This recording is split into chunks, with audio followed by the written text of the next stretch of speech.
All right, time for the weekly reminders. Mental health is important, as always. If you're experiencing any type of distress, big or large, please seek professional help. That is why these professionals are there. They are the ones equipped with the tools to best help with what they can, of course.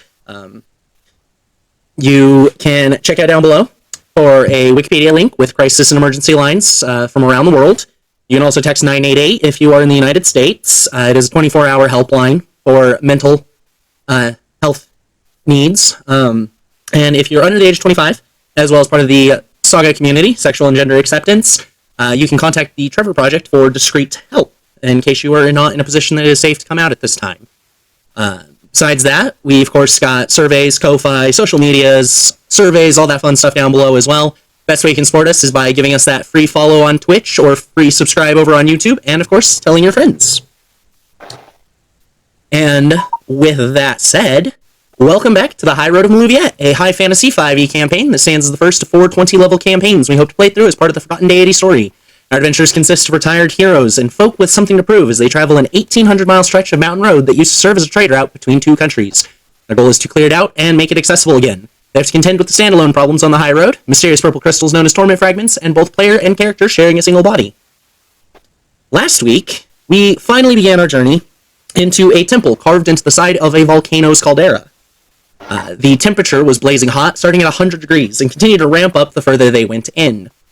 They were able to find various pairs of gloves throughout it that allowed them to withstand the temperatures, and finally found themselves opening the door at the end, as the sounds of fighting had already begun in the main chamber. We left off with everyone running up and running into that chamber. As you ran in, you could see around the room that that is a rather large room. There is a pedestal on the opposite side from the door, which had 8 of these wish-granting orbs, the Dragonballs, on it. On the pedestal was all 8 of them, except there were 2 black ones and no red one, as you are currently in possession of the 4-star ball. The room does have pillars lining it on each side, kind of halfway between the door and the walls. As you ran in, you also saw the body of a young boy wearing an orange martial arts gi getting slammed into one of the pillars. He appears to be unconscious at this time, and you can see in the northeast corner that Demon King Piccolo is standing there with a triumphant look on his face. As you enter this room, Wrath, for you, time seems to almost slow down, not a terrible amount, as you hear that same voice that you've been hearing in this dungeon, presumably Bicken, speak to you one more time. Change can make villains... Oh, what was that? I didn't say anything. You might have heard my son. I'm sorry. Oh, all good. All good. Sounds a bit like you. Yeah. Anyways, so the voice speaks to you and says, change can make villains into heroes, heroes into villains, the meek into legends, and the legends into nothing. How will you change on this journey? And time kind of rolls back up to speed as it finishes speaking. And with that, everybody roll initiative.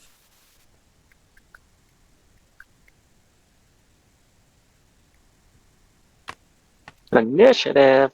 Yes. Doesn't that hurt? I mean, the initiative doesn't, but the mobs of enemies that will be coming at you, those will hurt. It hurts. Oh, Tempest in here with a 9.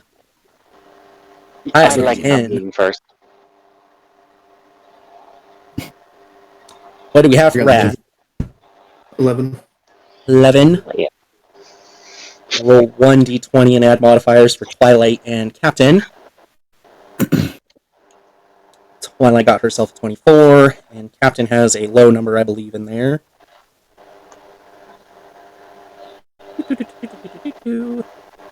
Oh no, he's got a nice, happy 5.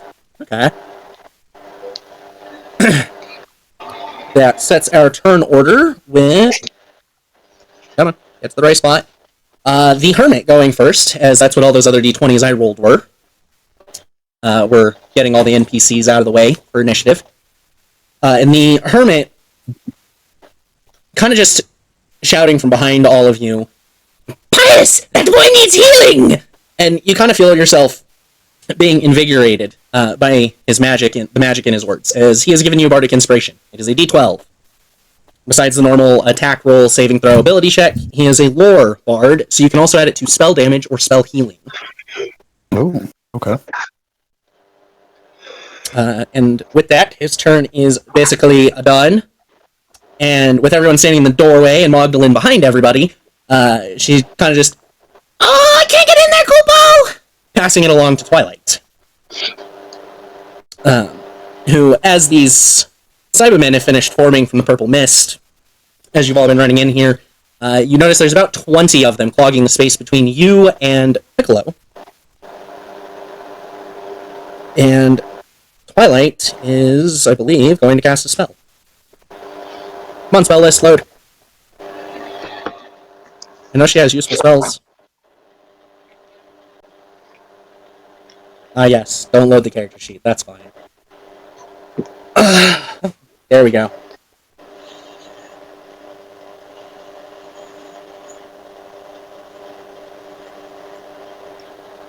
No, she doesn't have any particularly useful spells in this moment. So she's gonna go wild shape into a bear and attempt to strike one.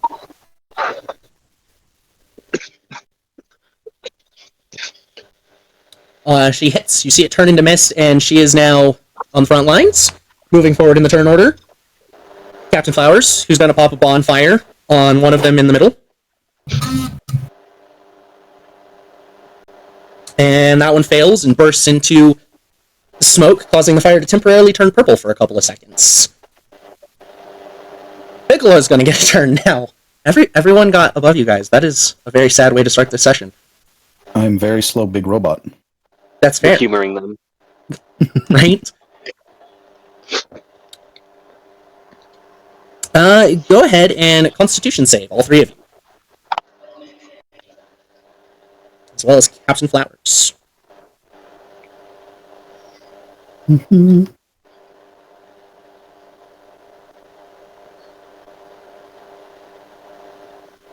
Imagine. 12, Wow. 14, GG. Captain, 18. Sorry. an 18. Alright, we got an 18 in there, that's good. Captain got a 20, so... Tempest, Pius, the two of you fail to make the save on this one. As Piccolo fires a burst of light kind of right up there to you and it explodes outward. Taking... that is 7, 14, 21 radiant damage. Okay. And that will end Piccolo's turn. As soon as I finish typing the damage, and can tell you who's next. Our poor unconscious child is rolling a death save. How close? Where is he in relation to everything? He is at a pillar on the southwest, about 20 feet to your left, essentially. Right there at the entrance. How far is he from Piccolo? Piccolo is in the upper right, the northeast section. There's about 30 to 40 feet, as well as all the mobs of Saibamen in the middle. Okay. He passed his first save. Wrath, you're up. Get him. Hearing the words of Bicken, has Wrath entered the chamber and seeing the situation in front of him. You're all standing inside, right on the other side. You did not ask a question. My brain just processed it correctly after I started speaking. Sorry about that. I interrupted you. Oh, you're good. Wrath starts. How will I change? I'm just gonna get better. And he'll lift his hand where the recently acquired necklace of fireballs is. And you see each of them start to glow red. And he points his finger at Piccolo. And he kind of tilts his head and he says, but some of us won't be around to see it. And I'm going to cast Fireball at 8th level. Holy fuck. Alright, you're going to toss that 8th level fireball. And, what is our DC on that? It is a DC 15, Dexterity. He rolled a natural 2 for 11. Oh no. That is 39 points of fire damage to everything within 20 feet of him. That's why you asked. Okay, gotcha. Yeah. Which gets all but, like, 3 of the Saibamen. So there's only like 3 that are kind of down towards Goku. Okay. And you said 39? 39 points of fire damage, yes. Good sweet heavenly bacon. And there is no longer a necklace of fireballs around Rat's arm.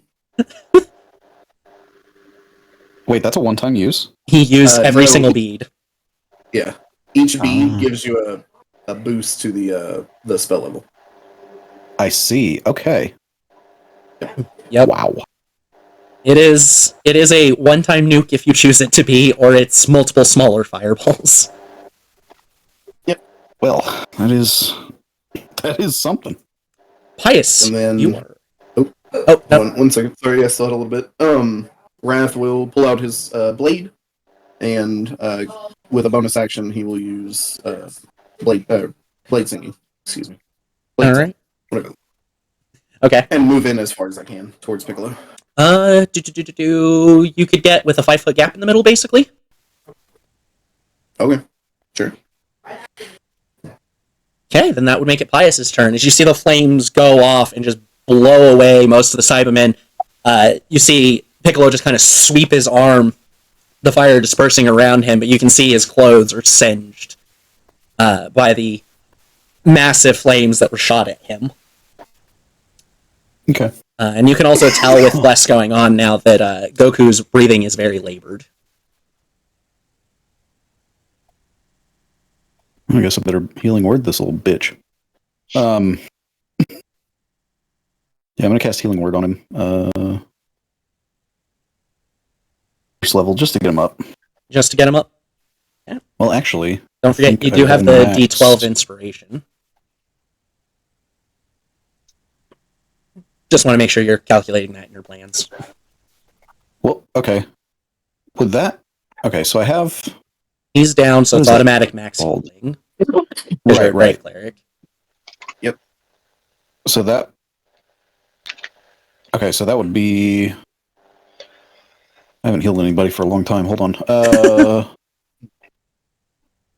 So that would be. Bruh. Okay, there we go. So it'd be 12, and then I could add the D12, or do I have to actually roll that since it's not part of the healing dice? It is added to the healing. Therefore, it is a part of the healing, so that'll be nice. Okay, so he gets 24 health points right off the bat then. Alrighty then. He'll awaken come his turn. And Pius will start walking. How far is Piccolo from me?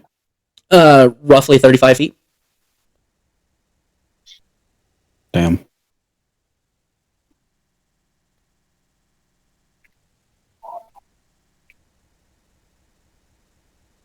Okay. I'm going to move 30 feet. And then... So I should be able to hit him then, if I... Or no. There's still going to be a 5-foot gap in the middle. If your weapon has reach, it'll hit him. I think it does. I don't remember if the two-handed greatsword does. I have the Forcebreaker Great Club. I don't know if the Great Club has reach on it. Nah, no, range 5 feet, you're right. Okay, I'm going to move 15 feet then, and then hit him with an Eldritch Blast for now. Oakley dokley. That is... Oh, man, this is going to be absolutely fucking nasty. Do it.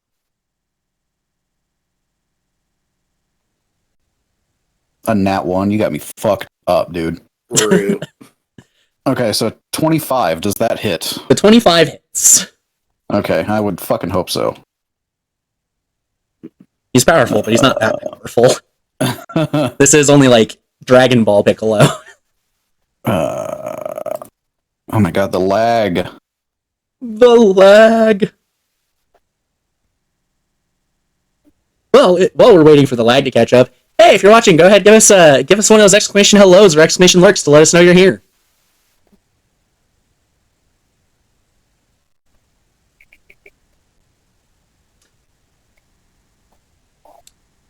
It's not popping up on my side. There it is. There we go. 9. 9. 9! 9! 9. Ow!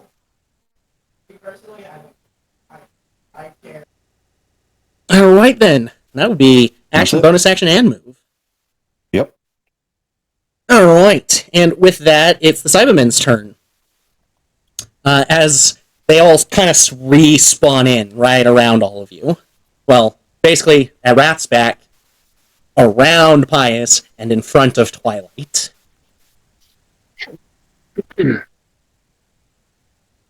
Not me. You haven't ran into the room just because you haven't had your turn yet. Oh. And they are all going to take their attempted attacks. That will be 8 of them around Pius.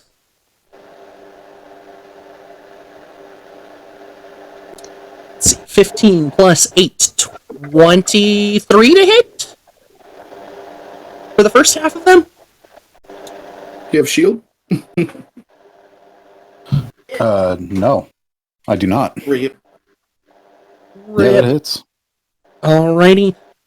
So that is 11 times 4 for 44 on the first half of them. Okay.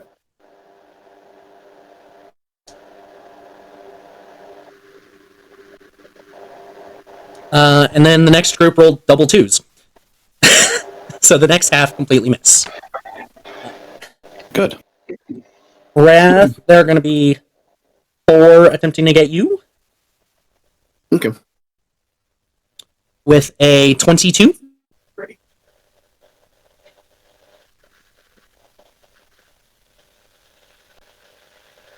What is your AC now? 19?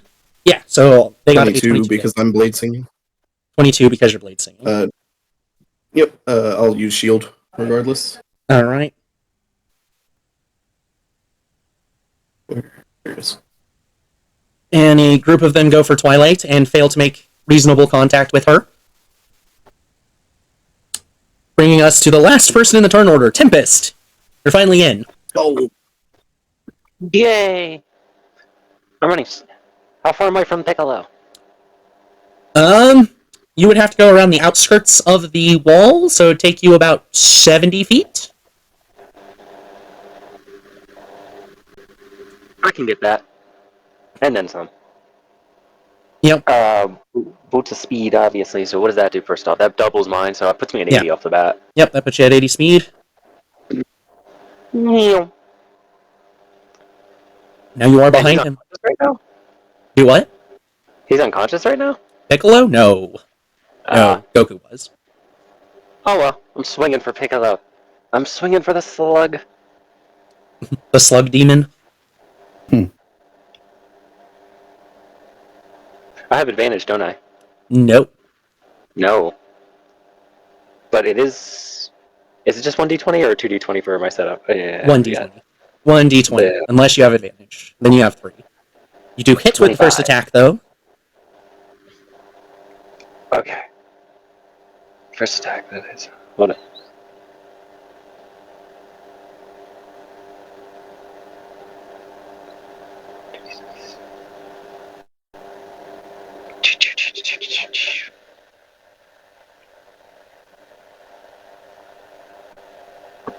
$15 damage. Ha! He had no time to see me coming. Basically. But with that, he uses a reaction and a burst of light shoots off his body, dealing 10 damage to you. 10 radiant damage. I can take it. And then you still have your second attack for your attack action. Alrighty. Okay, that's just another swing with the scythe, right? Yep. Yeah, yes. Okay. It's just a refresher. It's been a week. It's been a long week. That's another hit. I am resilient. For another 12 damage. And then you can either end your turn there, or you can use your action surge to get another couple of attacks in. Fuck it, we're going all in for this guy. Action Wait, surge. how did you make 4 attacks? Action surge. Gets another action, can use it Oh. for the attack action for 2 more. I got you. And you're Okay. using a second action surge? Is that right? No, just 1 action surge right now. That's all she's got. She's Oh. made 2 attacks, Was that- she's now making 2 more. And For a then, total. I misunderstood. and I still have my bonus action, right? Afterwards? No, you had to use that on the boots. Ah, fuck. Forgot about the boots. Okay. That's a hit. I will not be defeated! For another 15 damage. And your last one? Justice will be swift. It will be painful. It will be delicious. And fail. Yep. Almost. 13 is a miss. I think I made him angry, guys. You do, as he screams. He roars out. Forget about the first 3 hits. Brings us back to the top. With the Hermit. Who's gonna go ahead and see that Pius was all kinds of mangled. And he's gonna use a healing word at 5th level. Okay. And it's normally 1d4 or 1d6.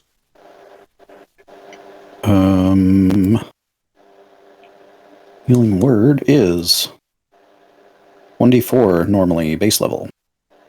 And then 1d4 every level above first. Alright, 5d4 plus 10 for the Pius makes 23. Bet. Still not looking great. Thank you, hermit.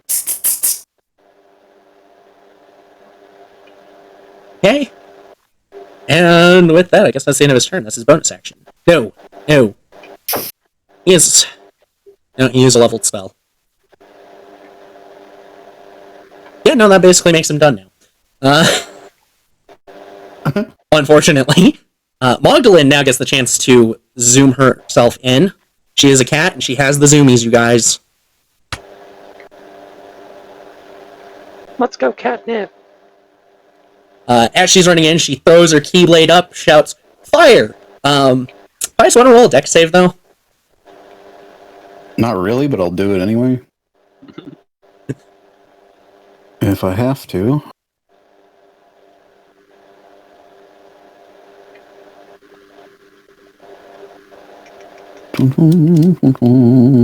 $15. 15 does not pass the save. But because Well her done. magic works differently, it is not a 3rd level fireball, it is a 1st level fireball for a whopping 2d6 instead, or 3d6 instead.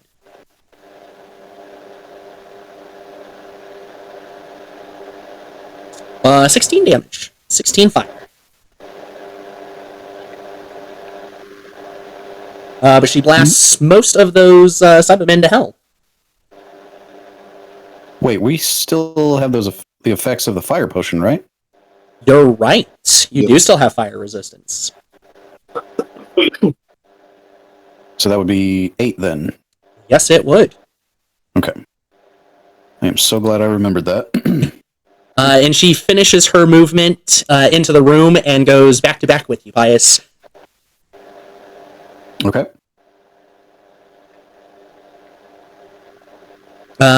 Twilight's turn.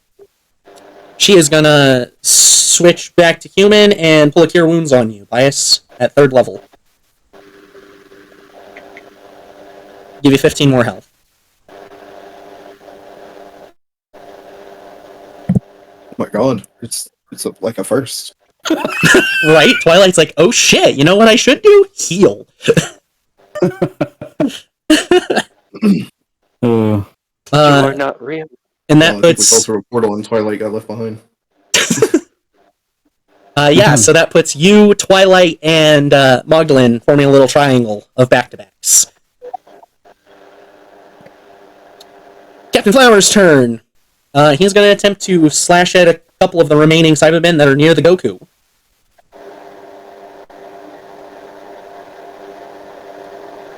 Fails with one, but does hit with the other. managing to take one more of those Saibamen out.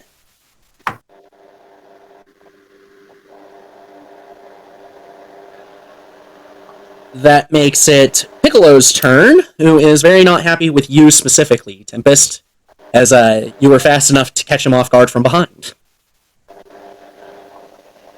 Okay. And he's going to go for some martial arts on you. And blow a key point for Flurry of Blows. So he's going to roll a total of 4 attacks on you.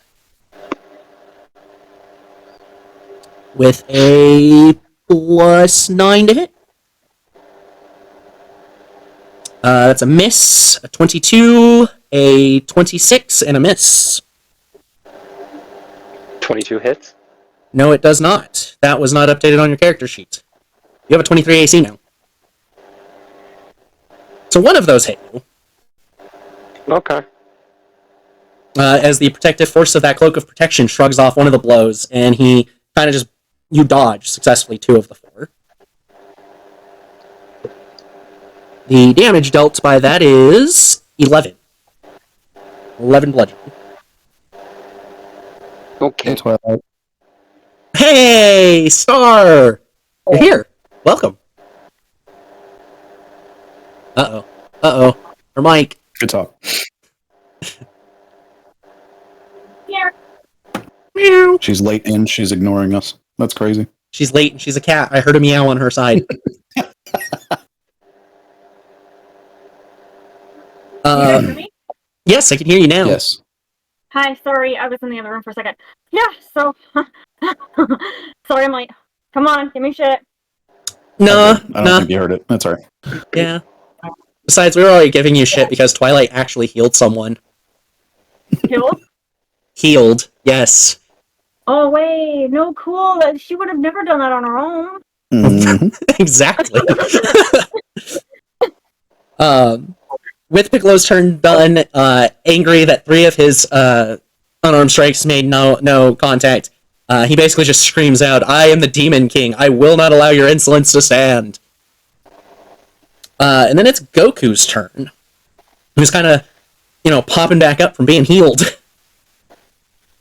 He's looking around and just, what's going on? Because he's registering a whole bunch of people that weren't here just a moment ago.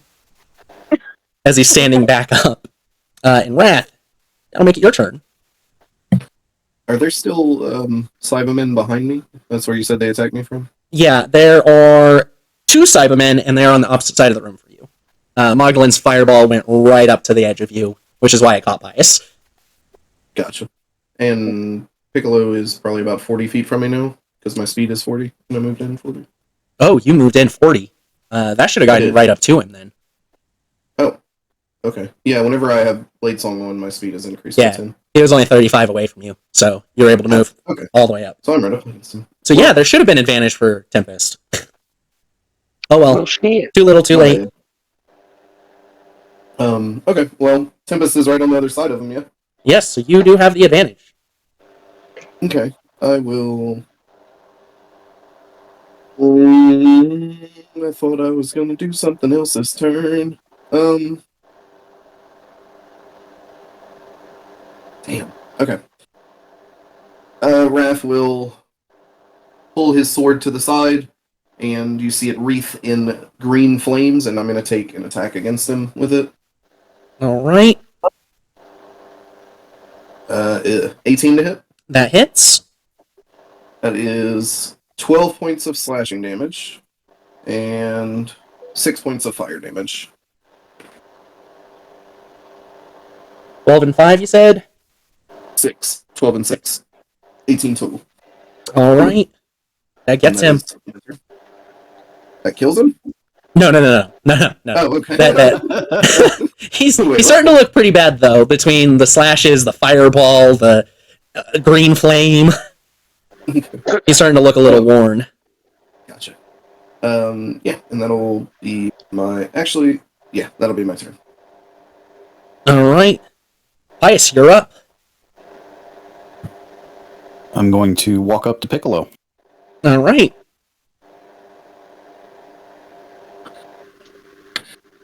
he reaches his hand out, and you see these black tentacles corkscrew around, starting at his elbow and out of his fingertips as he touches Piccolo, and he says, "Perish." And I'm going to cast Inflict Wounds at 3rd level. Let's go. And that's an attack, a spell attack, right? Yes, it is. I haven't cast that for a long time. 19? 19 is a hit.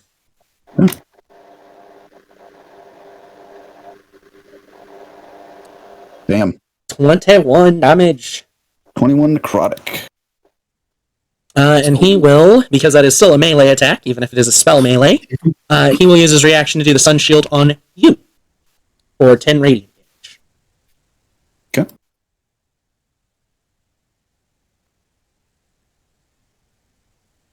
Alright, is that it for the pies? I think so. I think I'm good here. Alright.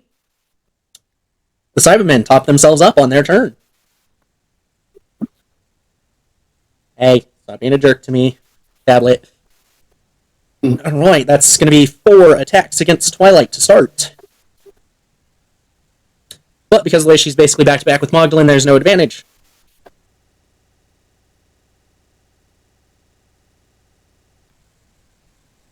Plus 8.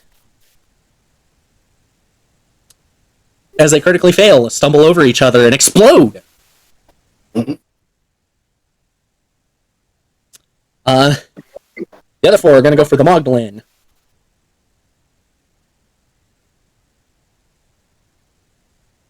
For a 21. Should double check her AC. It is 22. She successfully deflects those ones. That's cool. A few of them are going to try to get over to Wrath and Pius. 3 on each of you. Nobody kill them, please. And they do have advantage because they're flanking with Piccolo. So 26 on Wrath. Shield. All right. Ah! As they rebound off. I have a 27 AC with shield.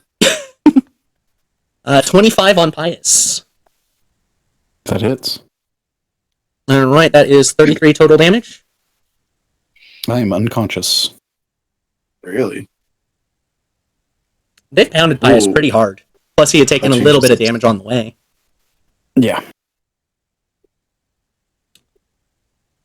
After that, Tempest, you are up.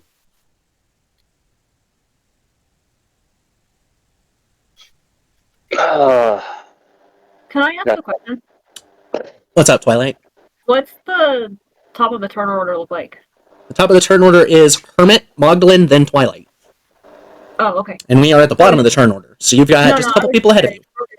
We're good. All right, Tempest, what you doing? You got that flanking. Oh, I'm taking that attack. All right. Well, I'm 30 HP too, so I might die. Anyway. Now I got the flanking, though.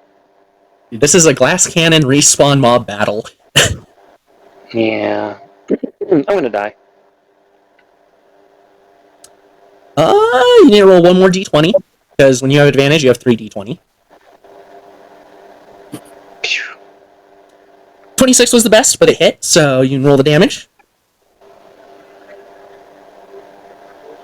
Only the 26 hits? I mean, that was just one attack, so Oh, okay, okay. 3d20 for the singular attack. I thought they were like 3 individuals just rolling them together, save time. Nope. And... You had advantage and got to roll 3d20 because you had advantage. 11 damage. Yeah, your second attack. Alright. Another 3d20 to hit.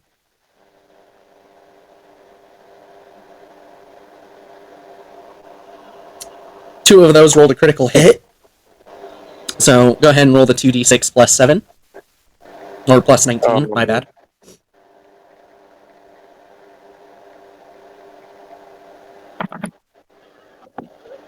Oh, say that again. Sorry. 2d6 plus 19.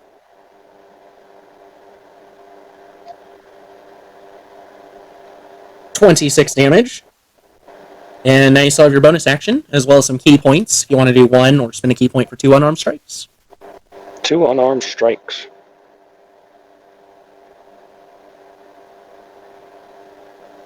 Which, if I am reading this correctly... Huh.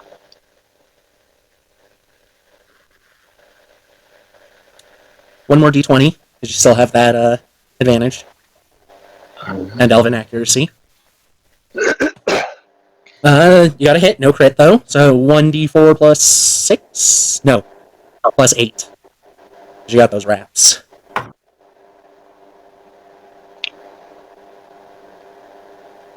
Boo. Boo! So are you using the key point to get 2 attacks? Or are you just going to end it on that? Yeah. Okay, roll that last one then.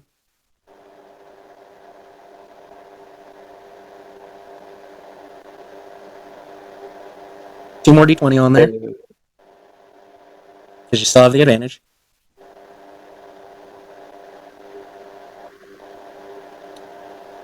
.24 being the best one, still hits, so another d4 plus 8.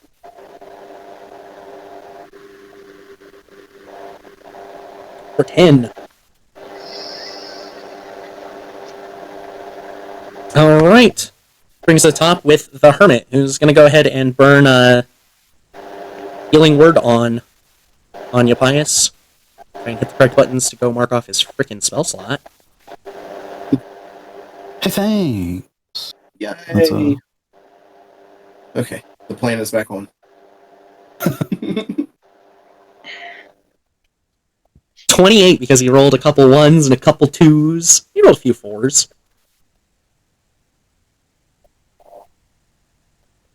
But Pius is back to consciousness.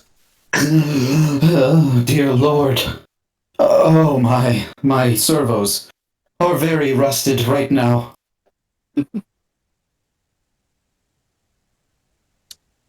And Magdalene is going to go for...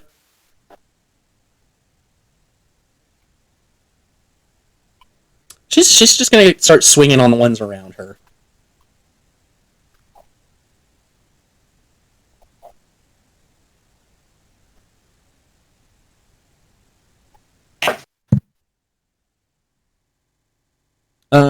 She hits with the 3 main hand attacks. Whop, whop, whop. And she fails on the 4th one. As you see her kind of start swinging with the one hand with the Moogle of Glory, and you see another Keyblade spawn in her other hand, but kind of crosses up and doesn't make contact. She swings back with the Moogle of Glory, and then swings up with one last one, taking out 3 of those, what's them called? Saibamen. And that makes it Twilight's turn. You are currently surrounded by a whole bunch of Saibamen, and you are in the middle of the room, back to back with Magdalene. I'm gonna turn into an octopus and try to grab at least 8 of them. You're gonna go for 8 grapples here? Mm-hmm. Alright, I'd say that's reasonable. Assuming you can turn into a giant octopus. I don't know if I can. Let me go check, because I believe there's a stat block for those.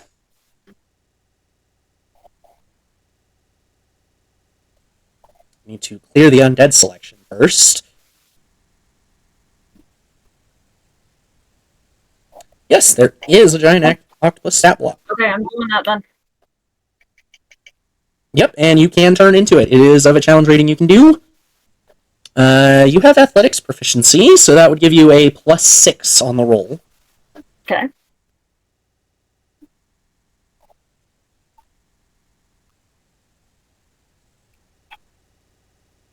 Sorry, dice rolls. Yep, Highroad dice rolls. Okay, so it's 1d20 plus 12. +6. I don't know where I got the 12 at. 15. They rolled lower, so you managed to grab 8 of these little Saibamen and lift them up into the air.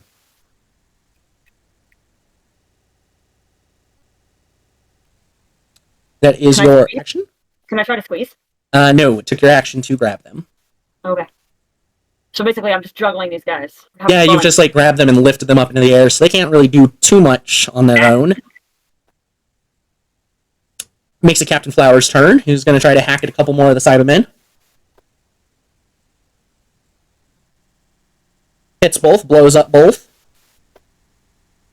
Oh, is Captain Flowers not here tonight? Oh. No, he's spending the night with his pregnant wife, which is completely fair. How cute! Okay, after Flowers is Piccolo's turn. Who's basically just going to scream, damn it, take the disengage action, fly up, and bolt towards the door. Bonus action key point for the dash. He reaches the door, but that is as far as he makes it. Because he goes up to the roof to make sure he is out of everyone's reach as he goes to move. Wrath. So that puts him how far away from me? 50 feet? 40 feet? Approximately 35, 40 feet. Just depending on angling because he's not on the ground. Okay. Good. So, Wrath will turn around. Are there still 3 Saibamen behind me? They have been scooped up by Twilight and lifted into the air. You're welcome. I didn't want that. Damn it. Are there any between me and Piccolo? There's a couple that would more or less be in the line. Okay. I will make my way all the way to them. At which point, as I'm running past them, you see this purple energy start forming around Rat's body, and I'm going to use 2 key points to cast Thunder Wave at 2nd level on them. Okay. As I run past, and it looks as if 2 large bluish purple wings erupt from Rat's back and just flap. And so that's a Constitution saving throw from them. They take half damage on a fail, so it'll kill them anyways. Okay. But what that allows me to do is move the rest of my distance to Piccolo and fly into the air above him 10 feet. All right. And I look down on him, and you just hear Wrath growl. And he puts his hands together and pushes them forward and casts lightning bolts at him. Okay. At 4th level, sorry. So, in this moment, Goku, as the lightning starts to kind of form in your hands, Goku shouts, "Wait! We can't kill him! If you kill him, Kami will die. And then the Dragon Balls will be useless."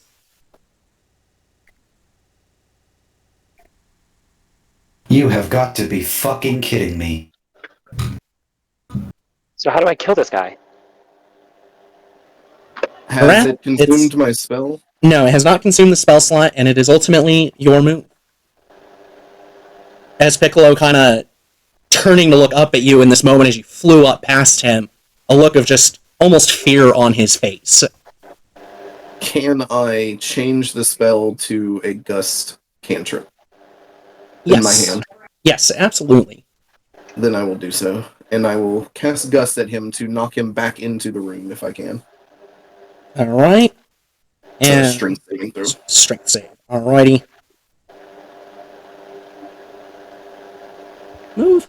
Strength. Alright, he's got a +8 and 23. Yeah, he succeeds. He just gets hit with a blast of air. Basically puts And his arm up and just kind of shouts, creating a sound wave to like cancel it out. And Wrath just floats to the ground between him and the exit. Staring him down. Alright.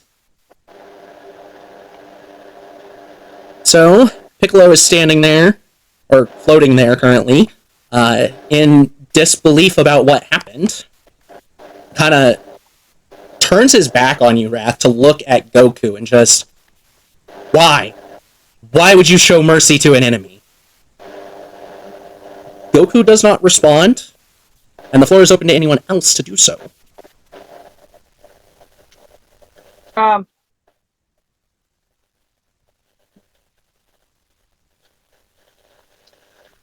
This Kami person seems precious to Goku.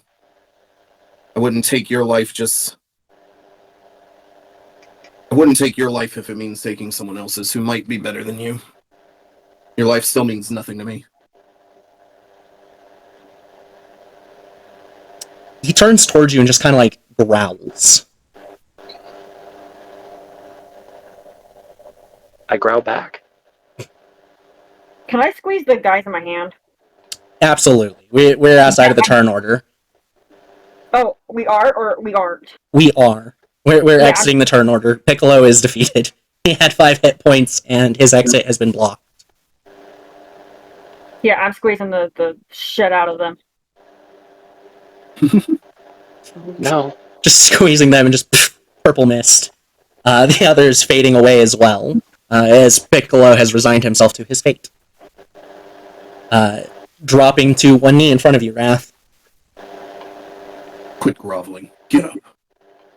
And Wrath starts walking towards Goku. Do you say that to me? No, I said that to Piccolo. Oh. Okay. As you walk over towards Goku, opening up this path out, Piccolo just kind of snarls at your direction. Goku, this isn't over. I will kill you someday. And he starts bolting out and away. But you can see on Goku's face, as he's beaten and battered, he's just kind of got a smile on his face. You're gonna have to do better in the future if you want to live past that encounter. You're right. And after seeing all of you, I can tell I have a lot of training to do. Who has the Dragon Ball? Pius. Pius has the 4-star ball. Pius. Any ideas what to do with that thing?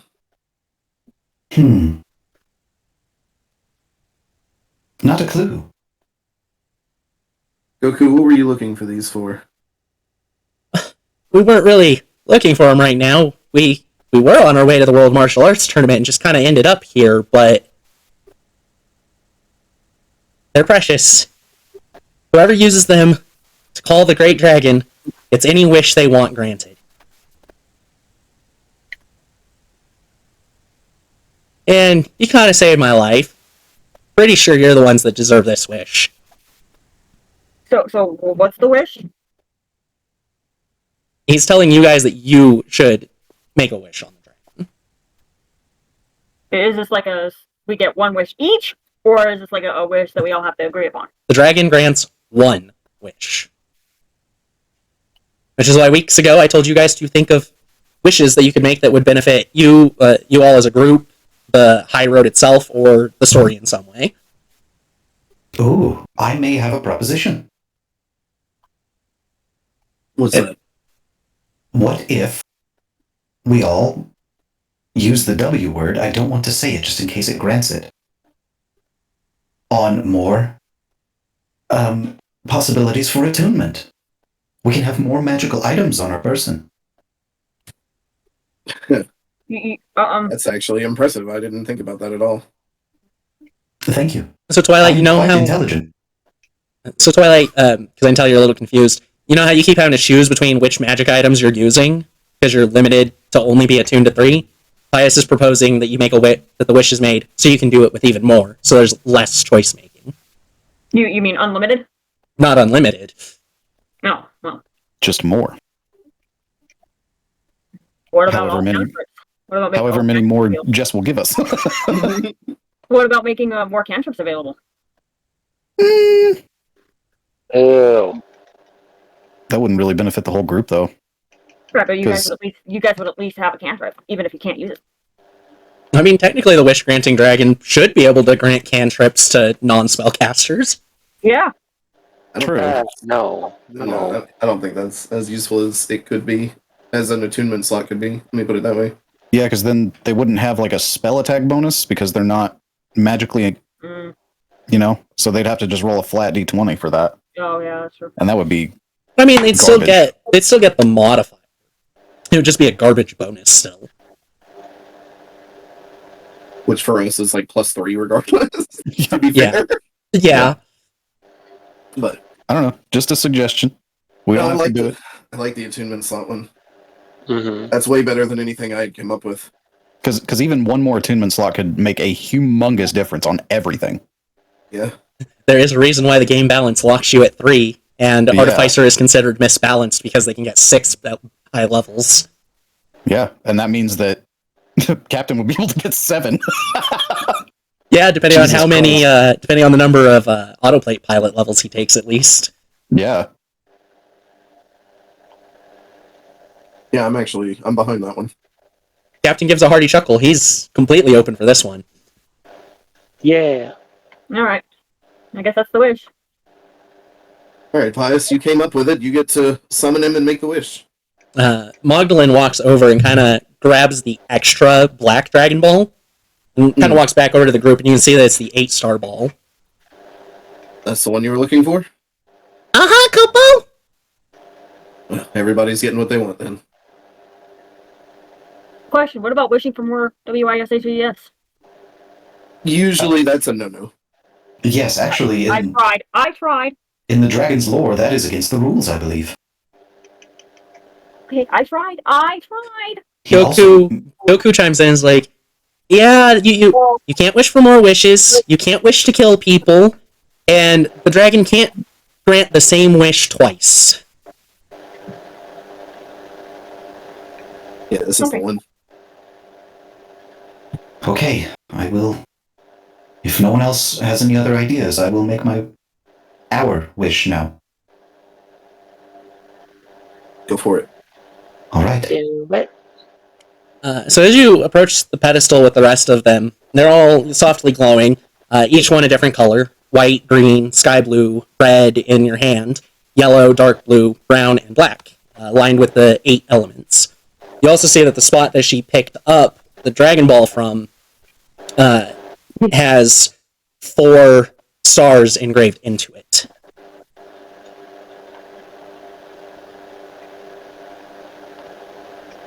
Okay. I'm gonna summon the dragon. I'm doing it. All right, give me the password you try to use, or passphrase. It's always been really ambiguous, so just say it however you want to say it. Wait, is it? Is it an actual passphrase, or am I just saying what the first thing that comes to my mind? It's basically rise up, dragon, grant my wish. It's always some variation of that. Sim Salabim. Dragon, come and grant my every whim. I love it. So all of them start to glow brighter and brighter over about a 6-second period until the entire room is just enveloped in this multicolored light, blinding all of you. And the light doesn't diminish, but you stop kind of seeing the light in front of you.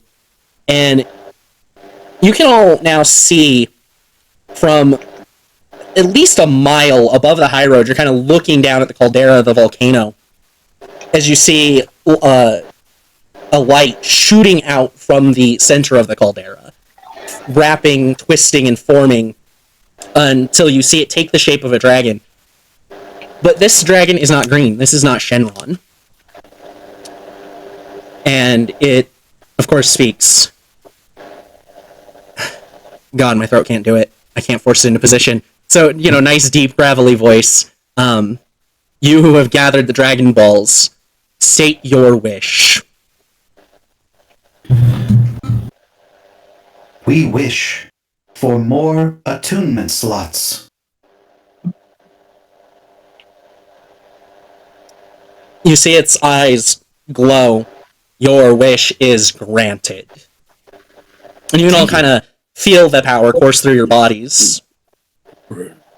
And the light, it turns back into light and kind of just bursts. And now you can see from in the room again as the Dragon Balls themselves shoot up through a hole in the ceiling and scatter across the world again. And your wish was for plural slots. So everyone now has 5 attunement slots. Oh. Yes, praise the Blood Lord. I mean, yes, the Lord of Moogle. Praise Praise Jess. Praise Jess. Beautiful. I did not know what the fuck to say in that moment. it just would not come out right. All right. With them all scattering, Goku's back on his feet, still pretty beat up. He's like, "Yeah, that Shinryu, quite the powerful deity, isn't he?" Yeah, you could say that. Deity, though. You think it's a god? Oh, of course it is. Shinryu, the god of magic. Oh. Right.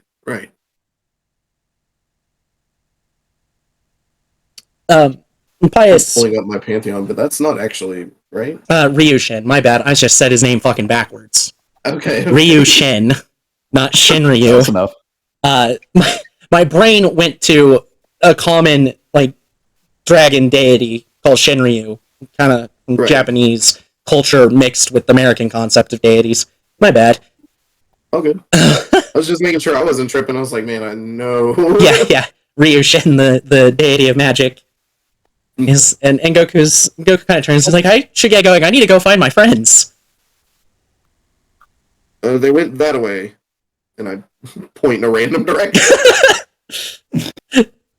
All right. Whatever I would think the direction they went was. So they all kind of like, you went in like kind of a straight line to the caldera, and all of them kind of went to the west after splitting up from you guys. Okay. So southwest would be more or less it. Yeah, he's just like, okay, thank you, and he just bolts at full speed out. And as you're all kind of standing there, you can hear him as he kind of gets towards the exit, and he shouts, Nimbus! And Goku is off to find his friends. What a strange child. Did you see his hair? I want my hair to stay cut.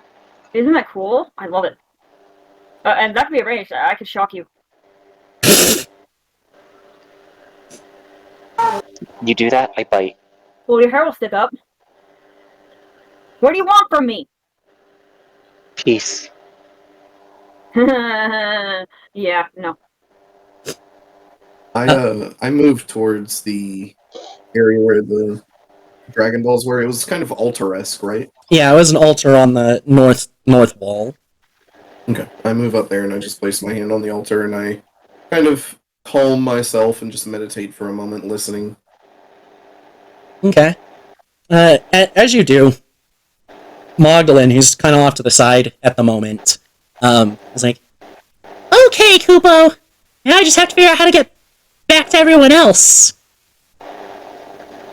Which is odd, because this was the temple we were in.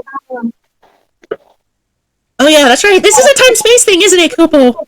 How do I get back, though? And you don't hear any type of response from Bicken as you're standing there through this. Okay. Are we stuck with this? We can't feed a cat. We already got enough pets. What'd you say? We don't need more pets. I can take one. I would love to take one. Can I have another pet?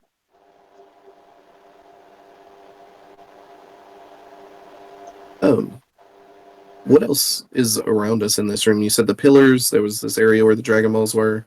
Was there anything else in the room? Mm, as you're looking around, no. You don't notice anything else. Can we see the sky? If you kind of look up right above the altar, you can see the sky through that hole above it. It's not a very big hole, though. Oh, what time of day are we at? I believe just a little afternoon at this point. Should be about 1. Yeah, it's 1 p.m. right now. Sun high up in the sky. Can we leave this place now? Or should we still look around? Still look around. Let's get all the gold that we can find. You go. I'm going to stay for a little while. I don't think there's any gold left in this room. Maybe in the other rooms. Yeah, the room with the second switch still had gold and coins for sure. You hadn't fully checked that room, though.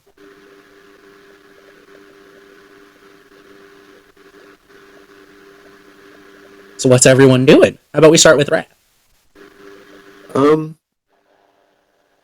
Wrath just sets all of his things kind of to the side and sits on the ground back to the altar. He's waiting, he's thinking, he's contemplating, meditating. All right. Twilight, how about you? Did we find all the gold, or?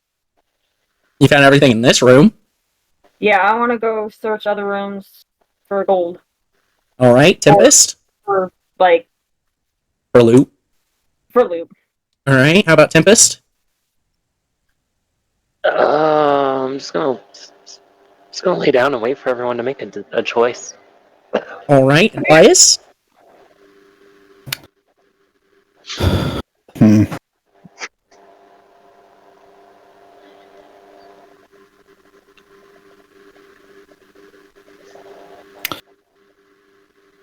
Pius isn't feeling too good after that.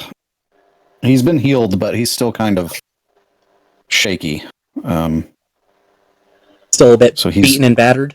Yeah, he's gonna mend his dents and polish his frame a little bit after that. Take a short rest. Yeah. Setting up for a short rest. All right. Mhm. So, as Twilight's kind of heading towards the door, and the rest of you setting yourselves up in the room, just kind of resting. Wrath, because you have your back turned to the altar and you're kind of a few feet away from it, you don't so much see this as feel it. But all of you can feel a strong wind suddenly rushing towards where the altar was, or is. And Pius, Tempest, you're kind of in a position where you can more or less see what happens as a massive portal opens. Purple portal just kind of tears open in between Wrath and the altar. And you can see Magdalene kind of get shucked through it, shouting as she does. And she's just kind of like, "No, not again, Kopo!" And even though like this breeze is going and there's this pull coming from behind you, Wrath, it's not enough to like lift you off the ground or anything. And after a few seconds, as she's kind of pulled through, the light fades. And Pius, Tempest, you can see where this portal was is what looks like a giant obsidian mirror just hanging there instead. Well, that's not ominous at all. What's that? Wrath turns around, sees it. Oh, well, that wasn't there a moment ago. You ever feel like some of this is planned out? Mm, I don't notice this, She was right? looking for a way out, right? Just so happens a portal rips her out. we shall receive. Well, I mean, you all being here and this whole journey was originally planned by Jessica, right? Yeah, you're not wrong. So she is the one watching then. Probably. Which direction should I point my middle finger? I'm unsure where she is. Maybe into the mirror. Let's see how it would change. And Wrath is going to start walking over to it. Okay. You're looking at it, and it is reflecting like a mirror, for the most part. You can see all of your reflections, though, are kind of showing as if you're made of this wavering shadow.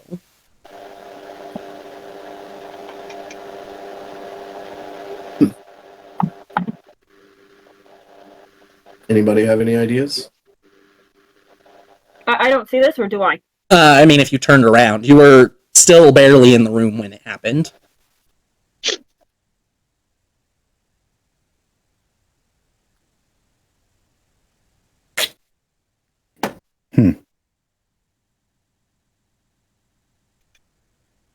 I guess I kind of like, because I kind of got the glimpse of it, right? Or did I like? I mean, if you literally just turn around, not even walk a single step, just turn around, and you're looking up at it.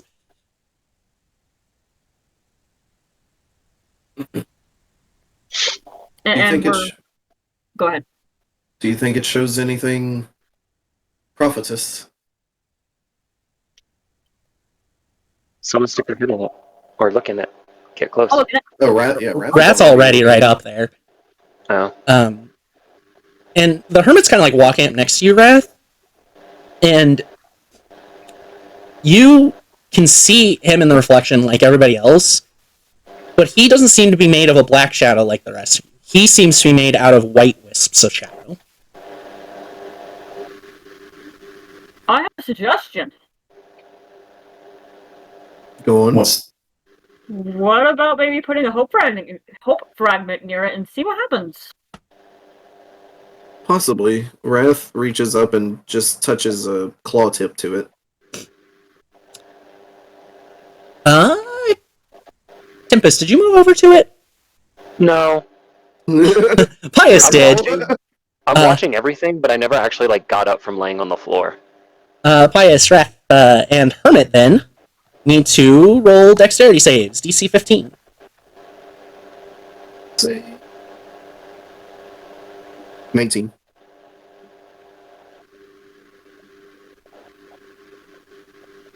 Well, oh dear. Uh-oh. Don't worry, Pius. This can't kill you. It just deals 50% of your current health. So 14 to Pius. Piss. So as you go to touch it, Wrath, even just under that little bit of your claw, you can feel how absolutely weak and fragile this mirror was, which is a stark contrast from how obsidian tends to be, as it kind of spiders out, spider cracks out from where you touched it before bursting and launching pieces of obsidian outward.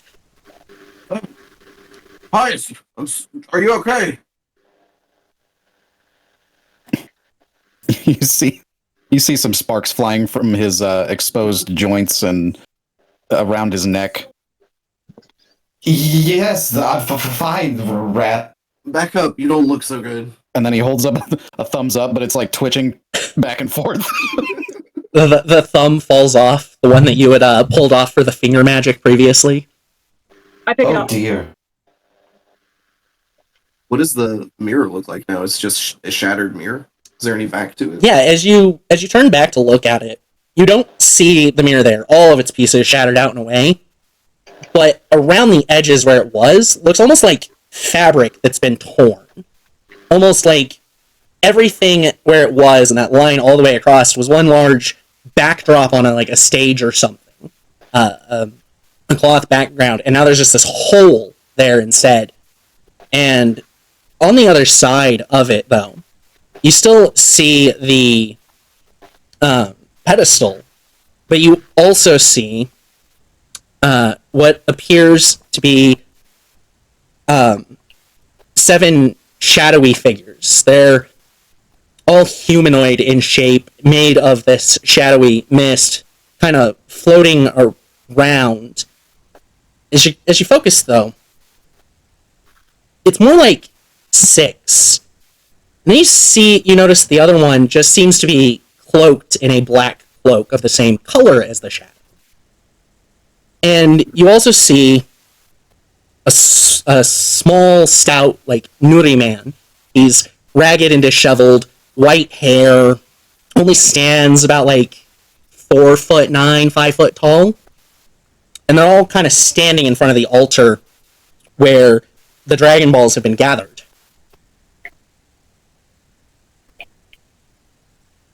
This can't be right.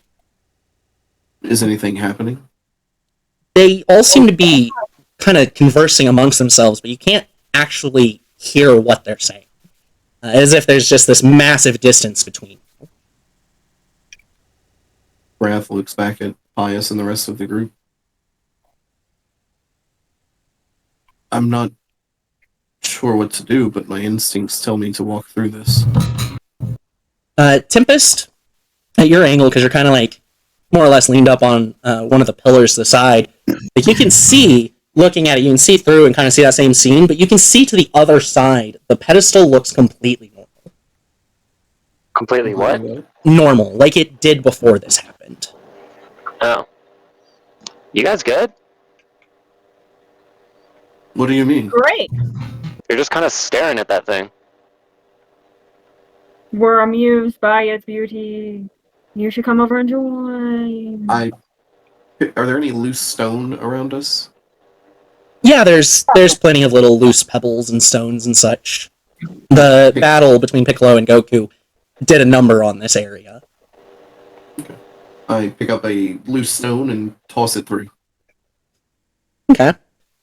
So you toss it through, and it moves completely normal as it kind of bounces off of the pedestal itself.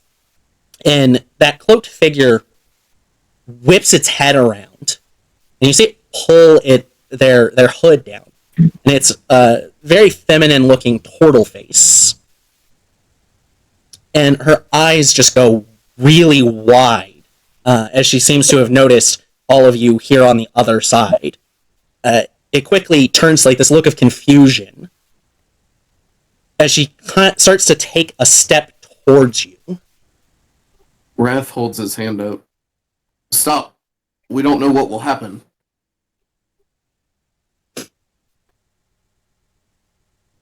That's why we have Revivify. Pious waves at her. As you wave, and her head turns slightly towards you, her eyes already seem to have been locked on you, and her mouth kind of drops open, and you hear this echoing boom of a voice come out. Amy! All eyes turn to Pius. Yes? The turtle starts to move towards you again. Like, entranced, not sure what to do. Hands up, as if seeing a friend that they have been missing, that they've lost. I'm not going to stick my hand through, but I'm going to hold my hand out as if to beckon them to take it. Okay, Wrath, you said you were doing something? I'm not stopping them again. Okay. I'll let it go if they continue to walk. So they get up towards the edge. Your hands both kind of just barely on either side of this as they start to reach out, and a purple flash of light shoots through the room. Everyone roll a wisdom save for me real quick.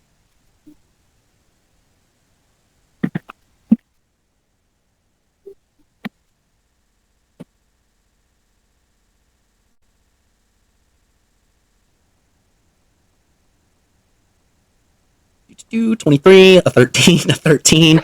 How about Wrath? Wrath. Is this accurate?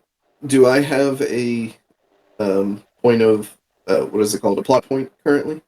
If that's what's in your character sheet on Rollgate, then yes. I don't know where it is on Rollgate. I've been trying to keep up with it with Inspiration on D&D Beyond, because I don't actually know where it is on here. It's on the parameters page, right underneath the background. You have three. You have three plot points. Can I use one to succeed? Absolutely. Okay. Really? Yeah, I believe you have one as well. Most of you The do. hell I could deserve that. Yeah, most everyone in the party should have one at the moment. Mm-hmm. Just forget it. You're just gonna fail? Okay. Oh shit, yeah, I'm using it. Never mind. Fuck. It's DC 15. Madness save. I forgot we just rolled. Very nice. Pius, I think, is the only one without one, because he doesn't have one marked. Oh no. Oh no, so Tempest, you're using one to succeed as well? Yes! Okay. So, Ask for this pain. as the light recedes, you all find yourselves standing on the Highroad, where you had set up camp over there previously, before you had started this journey. The instant fortress is set up here. Mecha Gojira is sitting out front of it, and Pius, being the only one that failed, you all notice that Pius's lights are just pink right now. Pius, are you okay? Where? Sorry, I wasn't over and ready yet. Sorry. No, it's my bad.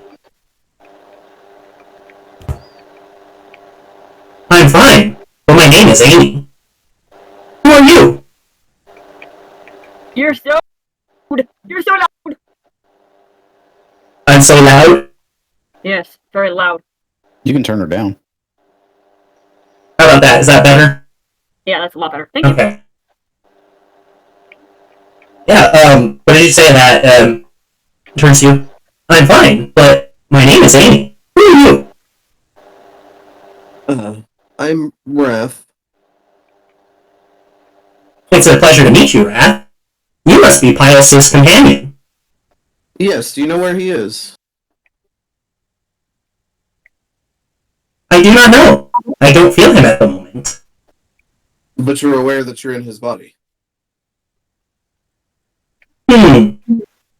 It's my body. And his. Okay. Alright, that's progress. And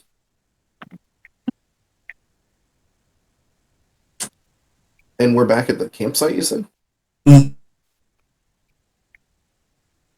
Yes, I'm trying to change the filter back. But you're not at the campsite you'd set up right outside of the temple. You're at the campsite you set up back on the Highroad before you traveled that way. Interesting. Do you recognize where we are, Amy? I'm not going to try to switch between the filters. Yes, according to GPS location, we are currently about 13 miles away from Mount Crimson's Peak. What? And do you remember how you got here? Yes. I was in despair, and Pius found me and brought me back. You were in the spare? Despair. Sadness. Despair. Gotcha.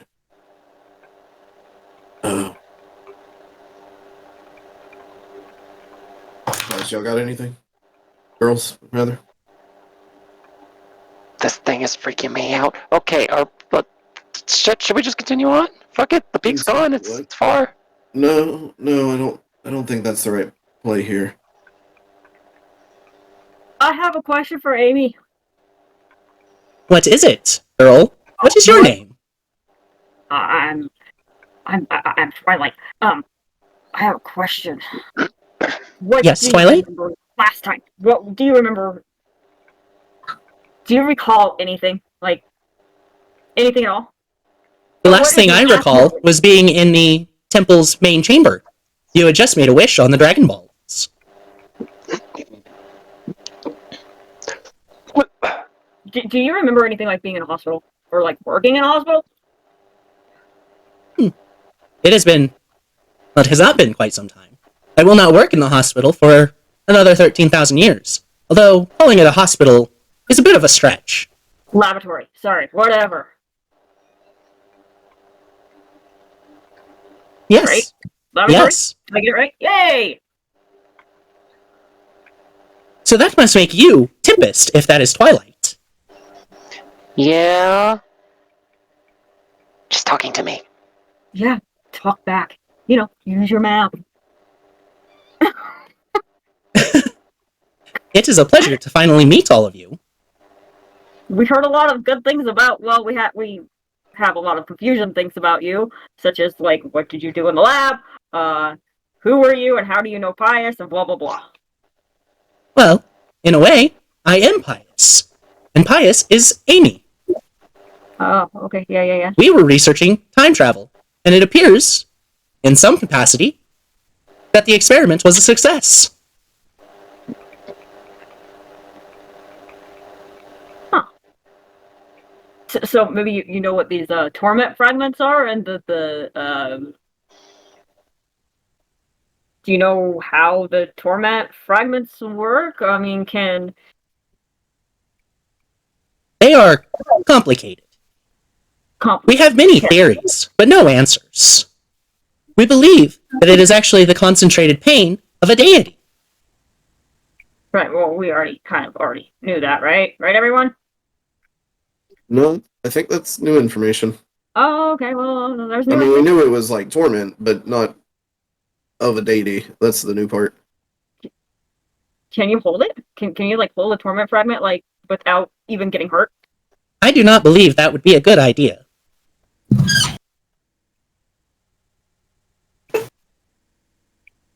No further questions, Your Honor.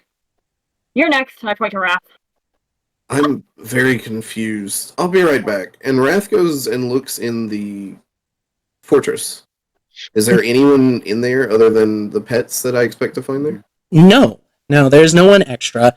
But as you kind of turn around, you notice that your cloak moves awkwardly, as if you're wearing two of them at the moment. And in your hand is a blade. A blade made of flame. Oh. Interesting. And you hear Bicken's voice one more time. Do not fear change, but do not let its flames burn your resolve. You need not worry, Bicken. My resolve is unwavering in this. Change is inevitable. Well spoken.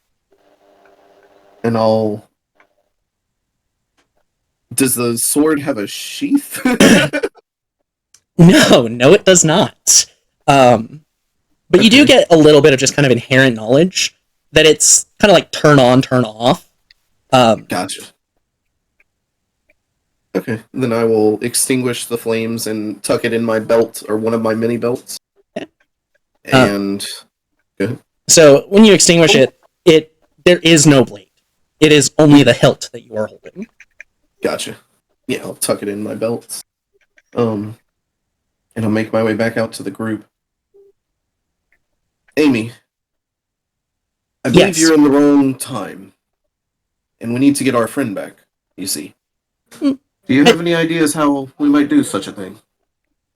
Well, as Pius is currently the primary personality, he should return at some point.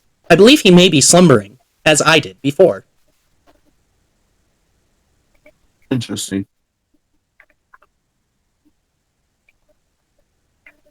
Should we rest? I can tell that my servos are damaged at the moment. Yeah, let's, Captain, get to cooking. I'll go find you some seasoning. And Of course! then Wrath will walk off into whatever the nearby forest would be. Alright. I'll go with Wrath if that's okay. Can I go with you, please? Let me go with you. I'll be quiet and I'll read. I'll read a book. Well, then why are you coming with me? You could just stay here and read a book. No, I want to go with you. I can walk and read at the same time. I very much doubt that. Watch. Why do I doubt that? Because I couldn't watch. do that. I can do it. I promise I can do it. Watch. Just watch. See? Right. Sure. You can Hey! I went there and went, woohoo! I gotta go. As I ran right into a tree. Yes. Yeah, that's what I was going to say, is you basically walk face first into a tree as soon as you start trying to walk. And Wrath doesn't stop for you. He continues out. I just kind of like shake it off like a dog, and I was like, oh, okay. Like, go with in shame. Alright. Yeah, go ahead. So what are you looking for, Wrath? He'll just kind of wander about the woods for a while, looking for somewhere tranquil. Either like a small creek, maybe, or just a clearing. Somewhere where he can sit down and kind of breathe a sigh of relief with his soul, if you will. Alright. Go ahead and give me a survival for how quickly you find it. Okay. Would he have advantage on it? Only if he's telling you and then you help. Oh, okay. So no. 14. 14? Mm-hmm. Takes you about 30 minutes to find a good open clearing. Okay. And he'll just spread all of his packs and everything out. He'll take the 2 items that he finds himself with now, and he'll go ahead and attune to the cloak with one of his new attunement slots. So there is still a different attunement rule in play, and that's only 1 per slot. I mean, rings have 2 because you have 1 on each hand. Right, I'm taking my cloak off. Okay. That's what I was Yep. making sure of, is that you were swapping them out. Yep, that's why I was hesitant. Yeah, I'll take mine off and fold it up with, well, no, whenever I take it off, it loses the, what it looks like, so he'll just fold it up and put it in his pack for now. What does this coat look like again? It's like a leather, or... So, in appearance, it looks like it is just made of flames. In texture, it feels like leather. Gotcha. Okay. And he'll spend an hour attuning to it. Yeah. Can I turn the flames blue? Absolutely. Awesome. Thank you. Yeah, that's all he's doing. All He's right. just kind of meditating, thinking, kind of reconsidering different viewpoints, considering the problem of Amy Pius, and attuning to the cloak. All right. And Twilight, you're just gonna sit there and read your book while this is going on? No. I can actually change it, huh? I can change the fire color. No, you can't, because it's not actual fire. Oh. Yeah, Back at camp, Tempest, what are you doing as Captain is preparing to cook in his little kitchen? Twilight and Wrath have wandered off, and Amy just kind of takes a position next to the door. I want to follow any interesting smells I suddenly pick up. All right, give me a perception check. Ooh. What's my perception? There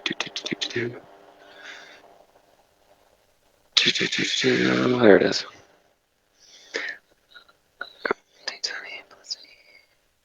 It's 24. Okay, so it's not necessarily a super interesting smell, but you can't quite tell what it is. It's some type of animal, and you kind of wander off following it until you find just a small herd of buffalo chicken. You've never actually smelled one before. Oh my god, they smell before you even cook them? Yes, they do. They smell kind of like a wet chicken crossed with a, wet cow, but yes. Oh my god. Should I tell them? Should I go back? Should I? Yeah, it's there are 5 of them. And they're just kind of grazing along. I'm attacking one. You're attacking one? So I need to go. Yeah. So I need to go pull up the buffalo chicken stats. Yeah, you better have that ready. I'm just attacking one of them really quickly. Without bias. Without bias. Roll to. Oh, without bias. Okay. Roll to hit then. Do. 24. That hits. Go ahead and roll the damage. Oh, actually, you should have surprise. They did not know you were there, so give me 2 more d20 since you had advantage. Oh, hi. Just to see if you get the crit. No. Nope, no crit, but you do get the damage still to 2d6 plus.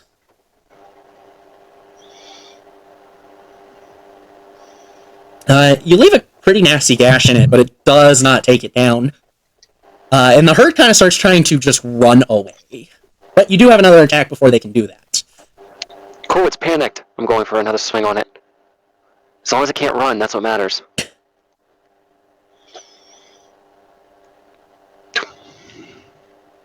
Give me 2 more d20 because you're still technically in the surprise. Okay. Wasn't sure about that one, actually. They are the startled. Yep. Okay. There's a 21 in there. Yeah, that hits, so roll the damage. Does the 19 hit? Yeah. Yeah, all of those hit. Sweet. 11. Another 11, put you at 27. Thing's not looking so great. It is still technically your turn of action, so you still have a bonus action to work with. With the 2 hits, do I roll 2d6s? You've already rolled both of those. With the 2d6 damage. You've done that for both of the hits. Oh, okay. That extra 2d20 was the rest of your advantage on the second one. Gotcha. But now you have a bonus action to make unarmed strikes with. Uh-huh. 28.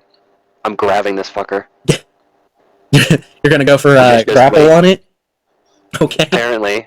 I mean, Just it's an grabbing it around the neck? I was rolling for an unarmored strike, essentially. I mean, yeah, you can turn that into a grapple, or you can choose to just hit it for damage. Your choice. We'll turn it to a grapple. I'm gonna try to hold on to that neck. We'll tire it out. The rest of them are in a panic, rushing, and this one's going to try to break free of said grapple.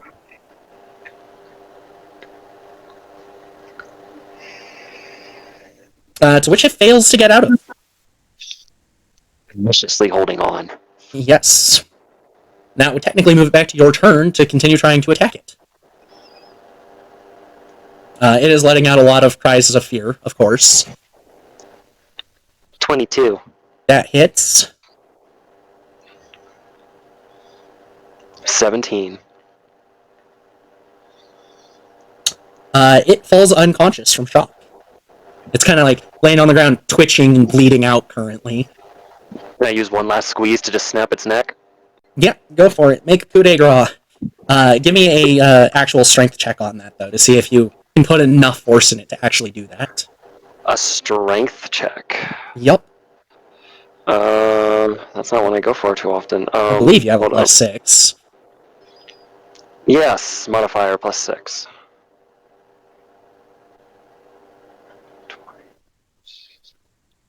14. Not enough to get its neck snapped, but it is a melee attack to deal damage, so it has 2 failed death saves off that. Well, it's not moving.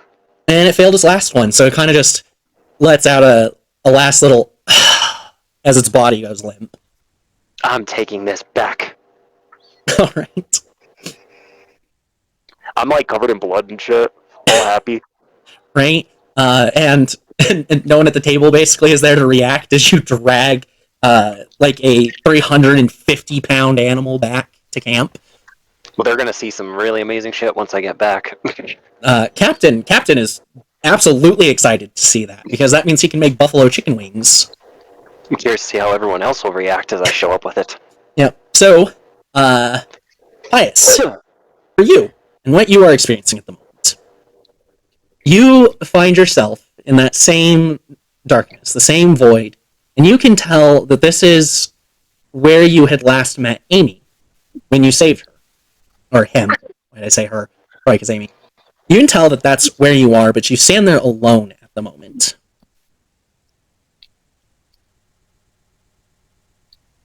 Oh no, is Pius muted? Well, no. Sorry. I fucking spaced the fuck out, dude. Sorry, what is Pius doing right now? You find yourself in that same nothingness where you last met Amy. You can tell that that's where you are. But this time, you stand there alone.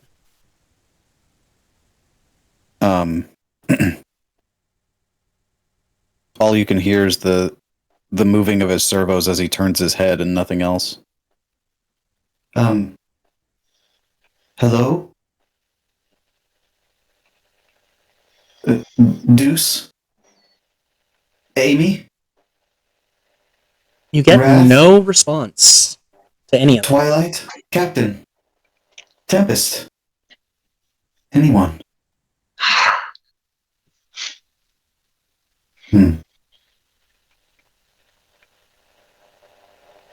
Oh! I get it. It's a prank. You all are so funny. You could let me out now. You do hear a voice from behind. This is no prank, and only you can release yourself. Who's there? You turn around, and it's at some distance, as it has been every time, and you see that cloaked figure.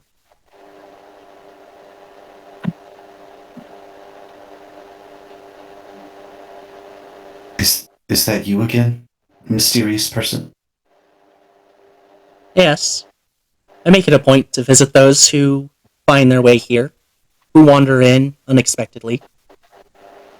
Well, unfortunately, this time it wasn't by my own doing. Well, sort of, I guess. I don't know. We can't keep meeting like this. Unfortunate, because that is how we will meet most of the time. Can I at least have a hug? I'm feeling quite lonely right now. You say that, and suddenly, instead of being like 100 feet away, he's face to face with you.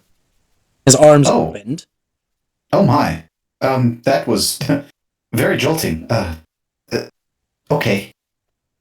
And he wraps his arms around him.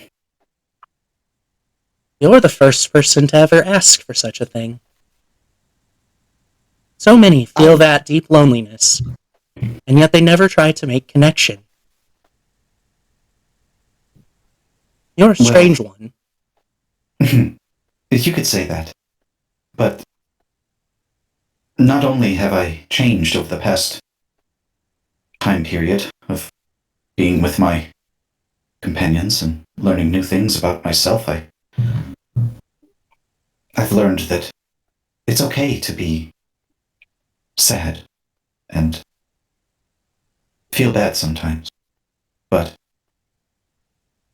I am a lot stronger than I used to be. And you will still grow even stronger. I can only hope. You were not here last time that your friends were. Were you? No. In this place, if your will is strong enough, you can shape it. You can find your way home. If your will is strong. Really? Yes. Hmm. I'm afraid I must go now, though. Best of luck. Before you go, thank you for the hug. I really appreciate that. You're welcome. And suddenly he's not right there with you. He's at a distance again. His back's turned to you, and you see him opening a door and walking through it.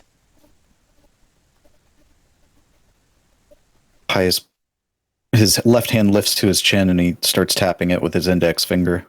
Ting, ting, ting, ting, ting. If my will is strong enough. And he starts to focus on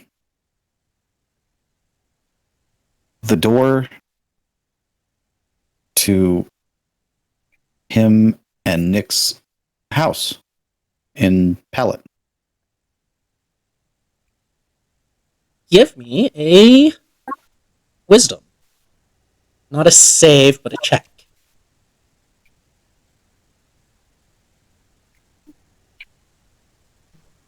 Damn. You can see the door out in the distance as it takes form, but you can't find yourself approaching it.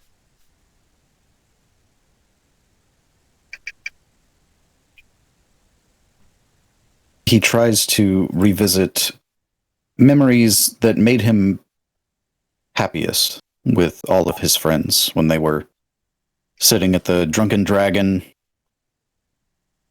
I got that name right? Yes. Yep. We haven't talked about it for a while, so I was I was just making sure. All the memories he has at the Drunken Dragon with everybody drinking, and he's drinking oil, and they're all laughing and having a good time, and he tries to focus on that door. Give me another wisdom check.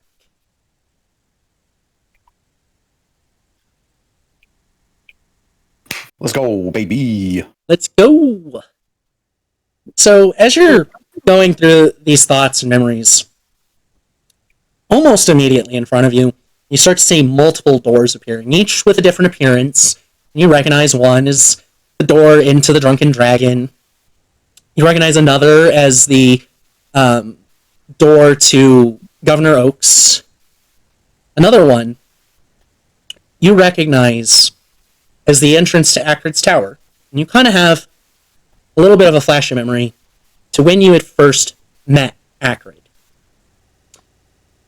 You had just awoken in the middle of a forest, and he was still human. Oh, good. You're awake. How are you feeling? And you have the opportunity to control this. I'm feeling a little jostled. Where am I? I'd say we're about 150 miles from Pallet. We're on the Highroad. As far as feeling jostled, left quite a crater when you fell. Pallet. Highroad. Do you remember your name? Yes. And I also remember yours. I don't believe we've met before, though. Not in this time. He stands up and towers over him, gets inches from his space, and he bends down and looks him straight in the eyes. I will not allow you to do what you've done. And I'm going to squash his head. Give me that strength check with, or attack roll, with +6 proficiency. So would that be just An extra strength 3. plus? Yeah, strength +6. Strength mod +6. 25. 25. So you start to drag your, run your fist down towards him, and you see him just kind of flick his hand upwards as a shimmer of radiant light flies up in the middle, and you can tell he just cast the shield spell, deflecting your blow. I must have been a pretty terrible person to you. Perhaps, if we talk it out, things can be different in this timeline. No. You are not a person, Acrid. You are a monster. And monsters deserve to be buried. I can't say I disagree with you. But the Acrid you know is not the Acrid I am now. Time reveals the truth in people. Unfortunately, how we see that truth can affect what we do. We change. We could change and become the villain. We could change and be the hero. Depending on the perspective we hold when we find our own truth.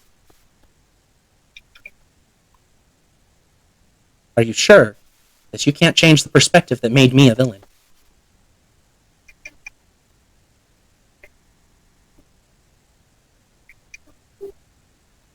All that I know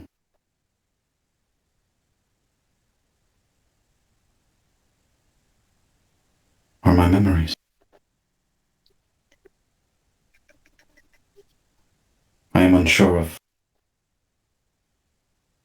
how to answer that.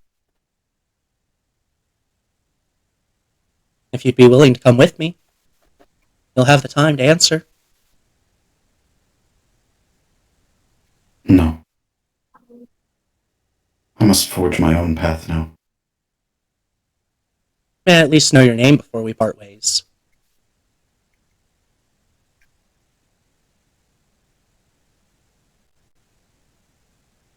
I am pious. Well, Pius, I appreciate the insight into a possible future I could see. Perhaps that's all I need to change my ways, and to be the hero instead. Only time will tell. And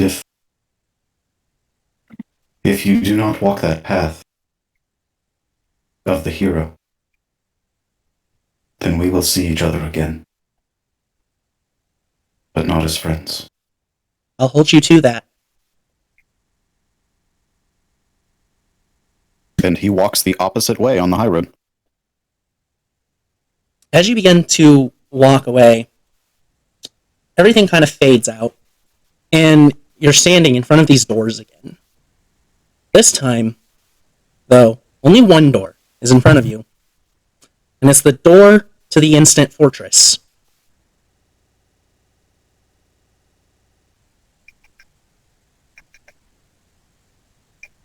I'm going to attempt to open it, but if it doesn't open, I will knock. It opens, and as it does, bright sunlight kind of bathes over you, blinding you for a moment, in stark contrast to the dark you've been standing in.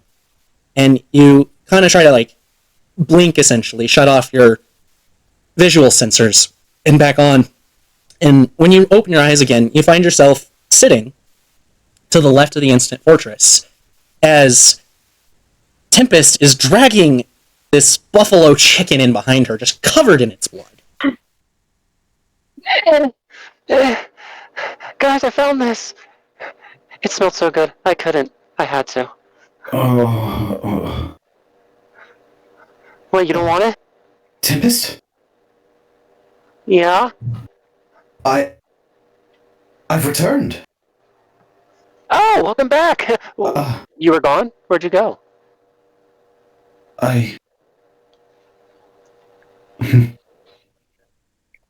He laughs, and he says, Just visiting an old friend. Wow. That's some long-distance calling right there. I suppose you could call it that. But in more of a, help me, I'm not sure where the hell I am kind of way. I used to be like that when I was very, very young. In the middle of the night, it freaked me out. he hugs you while you're speaking. Okay. Well, this is kind of nice. Then the blood's smearing on you. That's fine. He doesn't care. Yeah. Someone else needs to see this scene. You think that no one else needs to see this scene, and you just kind of hear the captain chuckle. Right on, lass. Oh, hi, Captain. Buffalo chicken? Pius goes to hug Captain. He wraps his arms around your knees because of the height difference. Well, I'll kneel down. I'll kneel down so I can hug him around his neck. All right. He lets out a chuckle. I'm glad you're back. Looks like we're eating good tonight. Yes, I may actually change into my Genasi form so I can enjoy it with you. Where are the others? Kind of ponders for a moment and just shrugs, not actually sure. But back over to Wrath and Twilight. You've taken that hour, you've gotten attuned. Twilight, you've been reading the book for that time. What do you do next? I head back afterwards. Okay. Can I follow suit? So the two of you get back roughly half an hour after that. Captain has just started cooking the meat because he had to take the time to butcher it and everything. We got buffalo chicken tonight. What the fuck? Wait. Hold on. I go I go over to the chicken. I just go over to the chicken. I go, revivify, revivify, revivify. It has been dead for more than a minute. Okay. Also, this is not the first time you've seen buffalo chicken on the high road. Wrath, you'd be familiar. It was a pretty common thing to order for the bar. It's literally a giant buffalo with wings and a chicken's beak. That is amazing. Well done. No, that's not amazing. Wrath, Twilight. Oh, hey, you're back. Thank God. Are you okay? He squeezes Twilight in a hug, picks her I up. just pretend I don't know him. It's who are you? I squeeze her tighter. I miss you too, buddy. And then I put her down, and then he walks over to Wrath and puts his hand on his shoulder. Wrath kind of imitates you, copies you, and then just pulls you into a hug. Don't leave us again like that. Well, if I have the choice, I won't. But that was kind of against my will. You know. Right. Well, have stronger will or something. I think I do now. Wrath just gives you a curious look when you say that. Well, supper's underway. Anything you need help with? No, I'm going to change. I'll be right back. And he walks into the fortress and changes into his Genasi form. Pius, you have to put the clothes on beforehand. He walks out. He walks out naked. What do you mean? Oh, whoops. I'll go get my. Yeah, Yeah, just go. Awkward. Traumatization.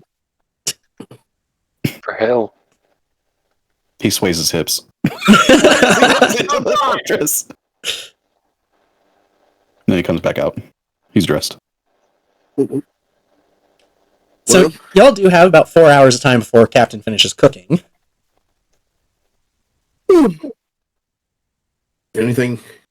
Should we talk about that adventure? That was something. So we're still back in like the fortress, right? Like the Yeah. Back on the high road with the fortress. how far is the drunken dragon? That's back in Pallet, 617 miles away. Oh, I thought we were like there because I thought we got No. shifted back to the future. I No. was thinking about that place. Oh, okay. So we're on the high road. Yes, you're on the high road. You're at the spot you were at before you went to the caldera. Shit. What about the loot? It's probably in your bag. Oh, okay. Should we divvy this out? Sure. All right, you do it, Raph. Since you're the accountant. Sure. Just toss it, or just pile it up here, and he'll point to the ground. I've been thinking. Yikes. I know, right? Tempest, your boots. I know you like them, but what if they were a little bit better? And he'll reach in his bag of holding and pull out a set of boots. And What are those? I'm not sure exactly what they look like. It is the steel feet. Essentially, they look like your standard boots, your like full plate boots, except it has 5 toes on each. So it's shaped more like an actual foot on the bottom part. Okay. These, if I'm not mistaken, and I don't miss my guess, do the same thing that your boots do, but a little bit more. I mean, I've had these for so long. Why don't you just try them out? Spend some time with them. I'll consider it. And I will hand over the steel feet. Yeah. So reminder, because it's been determined before. Missed a little bit of the description. It has 10 charges. You can spend 1 charge to get the Boots of Speed effect for Wisdom mod rounds, so it's a shorter time, but it's the same effect. You can use an action and spend 2 charges, as well as 5... Oh, no, you can't... What? Am I looking at the wrong one? Yes, I was looking at the wrong one there. As an action, you can spend 2 charges, have advantage on all saves for Wisdom mod rounds. As an action, you can spend 5 charges and add your Wisdom modifier to all saves. Or as a bonus action, you can spend 1 charge and all attacks have disadvantage against you for Wisdom modifiers. And it gets 5 charges back every day at dawn. Okay. Attuning to it will cause minor, major, and benefits as well as minor detriments, which I need to roll because you actually attuned to one of these. I did. Hey, I'm not putting them on right now. I said I'd consider it. I attuned to one. Yeah. Good luck to you. I know. I have my DMG next to me, so I should just open up my actual book instead of trying to pull it up. We will get back to that, though, when I find it, and we can just continue with roleplay, essentially. Wrath, I am typing up the money. Yes. Okay. We actually... Yeah, we're 2.5 hours in. Let's go ahead and take our break, and since I don't actually need to use the bathroom, I will just get all the shit sorted that I need to, so when we come back, we'll be good and ready to go. Alright, we're live again. Sorry, we got a little delayed as we were going through the random tables for the benefits of these artifacts. So far, Wrath and Pius each managed to roll gain 1 AC while attuned to the artifact, and they each got a skill proficiency. Pius got proficiency with History while attuned, and Wrath picked up Arcana while attuned. Their first major beneficial properties... Pius is getting access to a 7th level spell, and Wrath is getting access to a 5th. They are currently figuring out what they want. I already know. So the total is, while attuned, you can use an action to cast that spell, and then you roll a d6. If you roll a 1 through 5, you have to wait until the next dawn to cast it again. So if you roll 6, you can cast it again that day. Oh, yes. So Pius, what 7th level spell are you going to be able to cast at least once a day for free? Finger of Death. Delightful. Wrath, do you have your 5th level? Steel Wind Strike. I do not know what that one does. You flourish the weapon used in the casting and then vanish to strike like the wind. Choose up to 5 creatures you can see within range. The range is 30 feet. Make a melee spell attack against each target. On a hit, the target takes 6d10 force damage. You can then teleport to an unoccupied space you can see within 5 feet of one of the targets you hit or miss. Holy fuck. Okay. This sounds like the type of thing you would use against a pretty nasty group of enemies. I like it. Oh, yeah. That was actually Wrath's second. His first was Intelligence with a +2. Yeah. Then, I should look at the correct one. 77. Pius, pick out a 6th level spell. Same thing. My member has grown. With anticipation. Then... Yeah, we're about to get into the detrimental one. Yes, now luckily it's only 2 minor. You don't have major ones coming with this. The minor ones are pretty rough too sometimes. Yeah, they can be. So, Wrath, what's your first minor detriment roll? Let us see. Be nice to me, dice. 81. 81. While attuned, you deal 1d6 necrotic damage to any plant you touch that isn't a creature. So you just kill plants with your touch. You have the ultimate black thumb. Oh Yes. god, and I have to, save the plants? Fuck. As long as Wrath doesn't touch them directly, it's fine. Yeah, totally.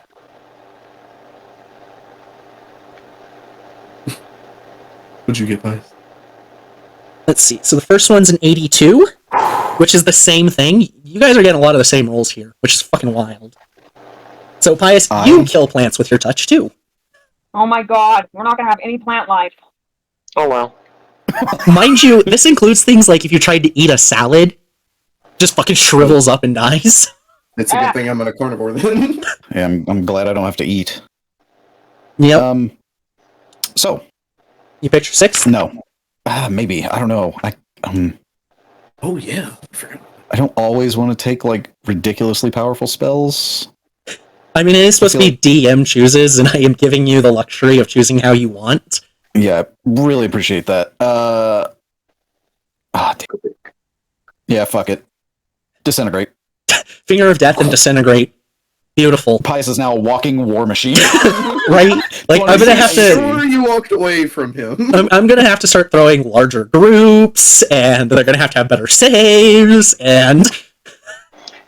Yeah, and higher to hits, because 26 AC is actually fucking bonkers. Right. For everyone who needs to know why, Pius attuned to the Torrent Shell artifact, which made his AC 15 plus con mod, bringing it up to 22, was it? 21, you have a 6 con. And then the +1 from Warforged, because this is a type of armor you can integrate into your body, technically, making it 22. Then a Cloak of Protection +3 to bring it to 25, and then that minor benefit being another +1 brings it to 26. Makes our tank the tankiest. Wrath, what was your second detriment? See. Stop spinning, you stupid thing. 59. 59. While attuned to the artifact, your weight drops by 1d4 times 5 pounds. Oh. Wrath is no longer burly Dragonborn. He's a bit on the lanky side. We won't even roll. We'll just say you lost 20 pounds. Perfect. He is now leaner, I guess. Oh, Pious. Pious. You got a 72. While you are tuned to the artifact, other no. creatures cannot take a short or long rest within 300 feet of you. That's not good. I'll be fine. You'll be fine. We won't be fine. Your Well, I meant, sentry like, is going to when be a little further away than usual, that's all. Yeah, when I walk 300 feet away, I'll be fine. Nothing can fucking hit me. He's got a point. So now, you guys, your answer to Tempest wolfing out is put her in the House of Cards. Pious now has to go away from the Instant Fortress as well. We're all just going to end up sleeping far apart from each other. The group needs private rooms in different houses. Yeah. Eventually, everyone will have their own Instant Fortress. You'll furnish it with couches and chairs. And Absolutely.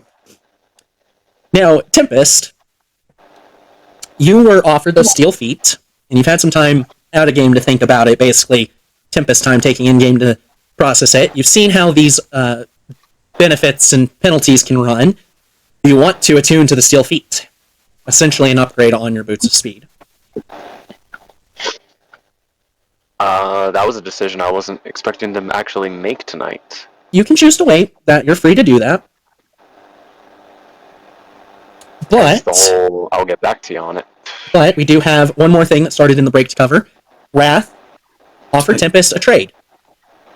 He hasn't said what he's offering up, but offering to trade something for the Soul Drinker, to which Tempest kind of went no.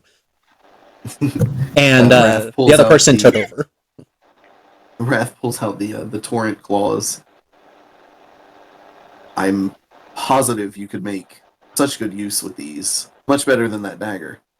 Are you sure I can't offer you a trade? And I'm not taking the dagger from you, I just merely want to hold it. I mean, Tempest definitely could make use of that. Right. But it's not about making use of it. Then what's it about? It's just important that it doesn't leave her possession. See, this feels like a curse whenever you put it like that. Fate has a funny way of dictating our actions, and sometimes things are just meant to be. Could you put it down and walk away from it if you tried? Yes. Prove it. None of us will reach for it. I stick it in the ground and I walk away from it. Okay. And nothing seems to happen. Other than the dagger. Roll 1d4 plus Dex mod, by the way. Roll the damage to the ground as it sucks up life. Oh, okay. Yeah, 1d4 plus dex? Yes. Okay.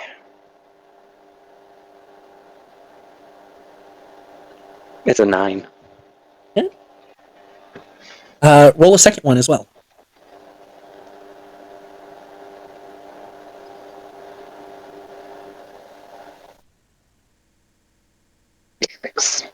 Another 6.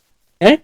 9 and 6. So she sticks it in the ground, and you see it do what it's done and kind of suck up the life of what it hit. She walks away. A few seconds have passed, and you notice another surge of it sucking in life from the ground. The plants around it kind of died like 6 inches out, and then the second time expanded to 12 inches out from where the blade is. Do you know why I like you so much, Tempest? What about her do you like so much? You, but if you want to go third person, I guess we can. Wrath likes Tempest so much because you're pragmatic. Now come get your dagger before it destroys this land. So you do notice that through this conversation, her eyes have been a solid purple color. Tempest, sir? Yes. Oh, never mind. Scratch that. I didn't say that. What the hell is going on with you? So you've noticed this every time her personality has shifted, as well. And every Tempest, time she what's also going on? refers to Tempest in the third person.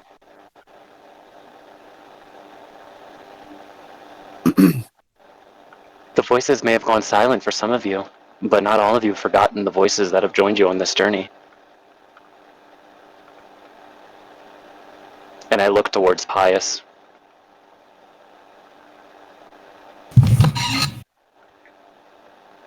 Who are we speaking with right now? Who are you? I'm kind of like Tempest's little guide. The voice that assures that she doesn't make a mistake. Wait, are you talking about the one that's in our heads too? You all have one. How they act, though, is completely up to chance.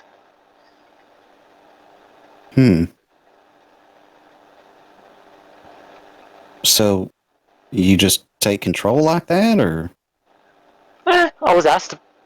Well, actually, when situations call for it, I tend to step in when the decision's too big for her. I see. Is she okay? She's fine. In fact, with you guys, she's probably the happiest she's been in her whole life.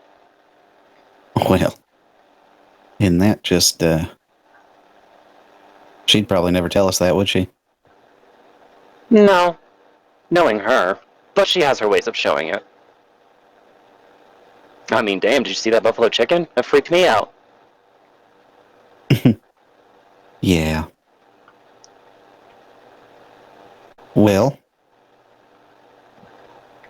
what do we do now? Well, if there's no more questions for me, I guess I could head on out. I don't think this Question: changes anything. in this conversation, have you picked up the dagger, or have you let it just sit there? I'm picking it up while talking to them. Okay. Otherwise, that ground is fucked. Yeah, well, Wrath was about to grab it and toss it, not at you, but at the side of you, hoping that you have catch missile or whatever. Missile snaring, whatever the Nope. ability is. Oh, you don't? No, God forbid if I cut myself on that. Okay. Good thing you picked it up. Before I leave Tempest, Pius, or whoever's in there right now, I do look forward to seeing your future. And I'm gone. I'm sorry? What is that supposed to mean? So she says this, and you see the purple just leave her eyes, and it goes back to the normal silver color. Hey, Hey? Where's my chicken? I was eating something, I swear. Pius is right up in your face now. Like, looking. You know how Ace Ventura, when he's looking in the hole in the pool? Oh, God. That's how Pius is doing to your eyes right now. Just, come back, and tapping your forehead. Ow! Why are you hitting me? What did you mean by... Oh, it's... God damn it. What did I do? Tempest, you're fine, honey. You didn't do anything. Son of a bitch. Okay, well, that's... I hate that. I hate all of that. What that person inside of you said. I'm gonna go, do something else. I'm sorry, did he say person? Oh. Mm-hmm. Well, I hope she said nice things. Nice enough. She did. Good. It's just like when she talks to me at night. Talk to her often, do you? Of course. Reflecting on the what was, what is, what could be. There's a lot to think about. Is there something you're not telling us, Tempest? I just know I must get to the castle. But I feel that something bigger may come for my destiny. Which, however that happens, don't care. I must finish the mission regardless. Yeah, but she knows more about me than she was caring to share. Ooh. I'll ask her next time. Please do. And when you do, I would like to know if you don't mind. Okay. Thanks. Everyone seems on edge today. So weird. The captain doesn't seem on edge. He's happily cooking, whistling a tune. Oh, the chicken.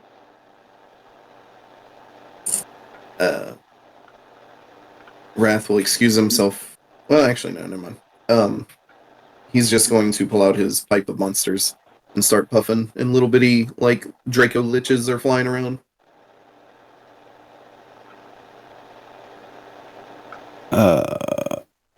I'm going to change back into my Warforged form. Okay. And test out my new shell. How are you going to test the shell? I'm going to say the command word. You'll see Pius walk to a clearing to make sure no one's in the way, and he pulls the club of force into his hand, and he says, Shell shock. and then he slams it down into the ground, and this cone of ice shoots out. Ah, very nice. This could come in handy. I agree. Never know when you need to make some icicles. That was all for the cone was all for flavor. I know it actually doesn't do Yeah. that, but Well, we'll see. I feel good. then he's gonna go rest by the fire. Alrighty. So, at this point in time, there is still would be 3. 3? You have about 5 hours until 8 p.m. It's about 3 p.m. currently. So you don't actually need to go to sleep until about 10. So you guys could get about 7 hours of work on proficiencies and such. Wrath will just hang out near the middle for that entire time reading. Okay. Reading the magic book? Yep. Okay. So 7 hours progress on that book. Okay. Twilight, are you going to spend your 7 hours reading your book? Well, I kind of already reading. I just want to make sure you're going to spend the whole 7 doing that. How far am I? That'll put you at 8 of 48. You have to do a lot of reading. It's going to be most of your spare time if you want to get it right in time. So I'm at 8 hours already? Yes. Well, if you use the 7 hours. That is. There's gotta be a way to speed this up. Nope. Oh, can I use a point of inspiration and, like, A plot speed point. it up very quickly? A plot point, you just somehow magically absorb the Yeah. knowledge and information. Uh-huh. Yeah. I'm gonna say No, that one's a no. I'm gonna say you can't use a plot point to skip that. Wait. I was thinking, can I use a plot point to make an audiobook? Yeah! You would still have to focus only on that while it's happening. So just you need to actually read it. You have to spend that time doing just that. I tried.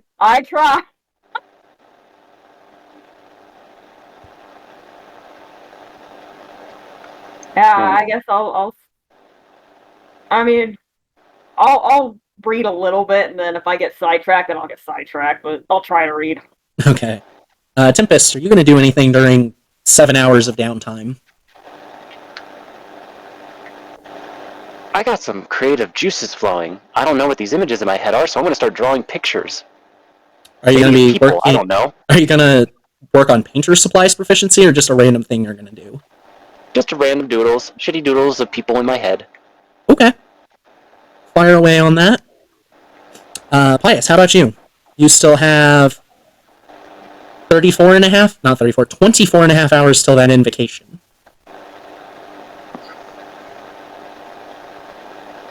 Yeah, I'll work on it. Okay. Give me a charisma check. Charisma, motherfucking charisma. Charisma. So, what's our loot amount, do we know, or haven't we figured that out yet? I did type the numbers into the treasure, or into the rewards chat.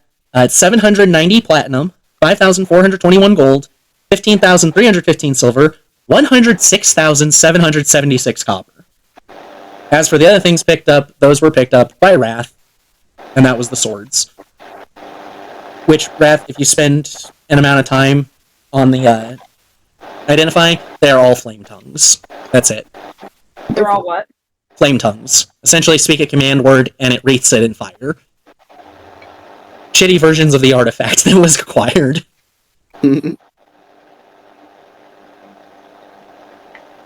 I offer them to anyone who would want one. I would think that would be kind of cool. I hand her the biggest one. Oh, yeah, I get the big one. Can I just start writing fuck you and fuck you with it? So it's hard because it's a Nodachi. It's essentially a Japanese greatsword. You do not have proficiency in such a weapon, so trying to do it is a nightmare for you. But I mean, you could probably spend about an hour and then finally get "fuck you" written in for the ground. Okay, yeah, I'll try doing that. I'll put the book aside because I'm kind of tired of reading, but yeah, I'll spend the hour on that. Pius, you are going to make double progress with that roll. So you got 14 hours of progress on that. Brings you up to 29.5 out of 40. So you only got 10 and a half left. Let's go. Of course, Captain gets the food done about 4 hours into the 7. So everyone's able to eat kind of while they're doing their own thing and practicing and such. It is top tier, as always. Even though like there's only like a couple of the really large wings and you can divide them out, the rest of the meat tastes just like buffalo chicken wings. All of it does. That's just how this thing tastes naturally without spices. Amazing. No manners, only chicken. No manners, only chicken. Yeah, and then you all are able to go to bed and get a good night's rest. When I walk 300 feet away. Yes, when you walk 300 feet away, and we're putting Thanks, Pius. We'll see you in the morning. we're putting Tempest over in that House of Cards. It's Bye, worth guys. it. I hope you're all in one piece in the morning. Us too. Yeah, you all get a good night's sleep. Tempest does not wolf out tonight.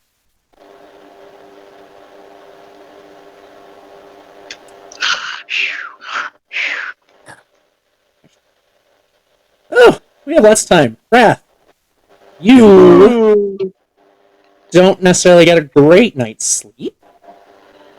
Okay. I need to get to my notes, and you have another nightmare. Oh.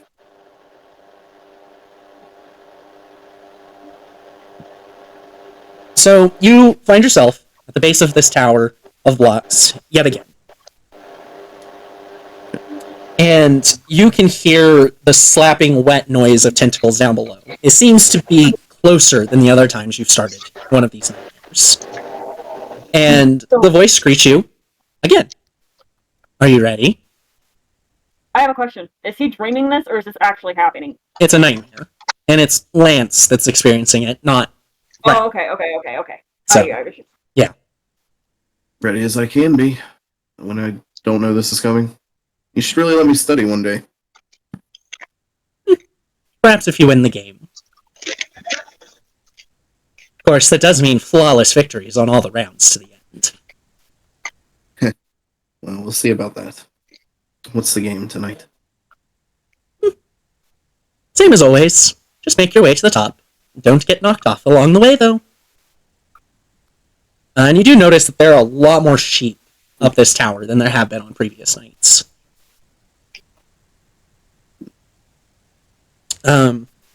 I decided it's not necessarily worth doing this entire map and such. So you can see with your first choice as you're climbing up, kind of dodging around, trying to avoid them as you're going. You reach kind of your first splitting point. And towards the top of one, there's one of the Bibles. The ones that, if you use it, it knocks off the enemies within a certain distance of you. And the other way has a bell. Has a what? I'm sorry. A bell.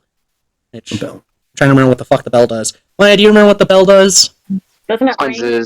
Cleanses nearby traps. Yeah, the bell gets rid of trapped blocks, which you haven't encountered any, but you know what this bell does, inherently. The same way you've known all the powers. I'm gonna get the bell. Okay.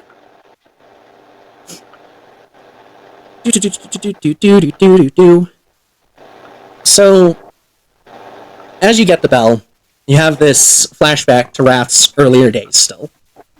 Not uncommon up to this point.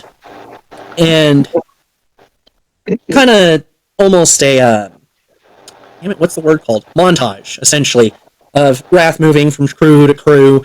And every time, you're seeing kind of like why he's leaving the crew to the next one, and each one's just offering higher pay, essentially.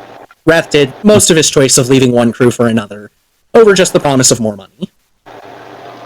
Okay, fair enough, yeah. That's pretty common. Now, you have in your possession already, previously, a white block and a black block. So as you return, and you begin making your way up, you do see But the only way up is to make a block, and you have a choice of whether to use the white block, which can move, or the black block, which is stable and doesn't move. So I'm going to use the white block. Yeah. So you start to flash, and Wrath is heading into a tavern. His clothes are fairly nice at this point. It's been a couple years of ship hopping. He's not in terrible repair, and he had just gotten brought on board to a new merchant vessel, the Golden Breeze. And he was looking to enjoy a good meal because he actually got a sign-on bonus this time. Best crew he's been with so far. And Looking promising. with that in mind, he sits down, orders his meal, and you notice a young Nuri man just a couple seats away, around the same age. And something just catches Rat's attention. Something's familiar about this young man. He's about the same age as Rat. And as he's sitting there talking, he learns that this boy's name is Lance Melbrook. And he looks like he's fairly new to sailing, but capable. He's got some strength. He knows the right clothes to wear. And it turns out he's celebrating having just been hired on board the Golden Breeze as well. And as the two of you are talking, it's mentioned that Lance started because his father had been murdered. And so he set sail to not only earn money, but find his father's killer, a blue dragonborn, who had smashed his father's head in with a rock one day in the market. And noticing this, and Wrath remembering what happened in his younger years before he started jumping the ships from ship to ship, he runs off. And you shift back with one last push as you're going up the tower. You notice that you could grab an energy drink and kind of do the hop up like 3 steps, or you can go another direction and use a trampoline to boost yourself up to that final layer. We're going to go with the energy drink. Okay. So as you grab it and you use it to make this gap and head up, while in midair, it fades back to the memory, with Wrath turning around. And with no tact, without having paid for the meal, without having even received it yet, he runs, pushing people out of his way, out of the tavern, heading to the docks, and stows away on board a different vessel. And he cries to himself, knowing that he just gave up this job on that ship, because he's scared that Lance Melbrook will discover that he is his father's killer.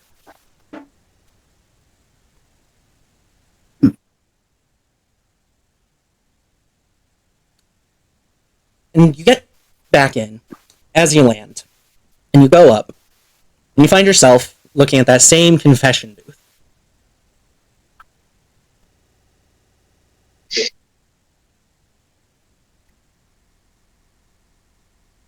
How do you handle that? The same confession booth, you said? Yeah, like you have at the end of every one of these. You see out on the platform that confession booth sitting at the end. The one that you've gone into and been questioned before leaving the nightmare. I'm going to stop on the outside of it and just see if I can listen or perceive anything or anyone else nearby. Give me a perception check real quick.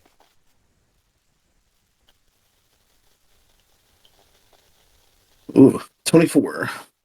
24.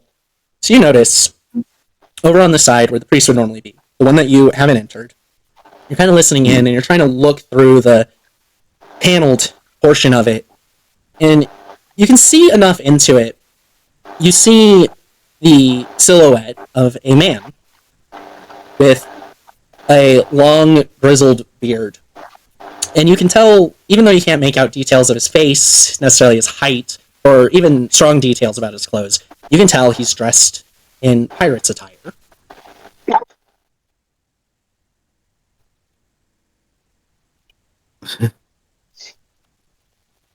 Okay. I open the door, typical to where you would go in to sit, confessing, and I sit down.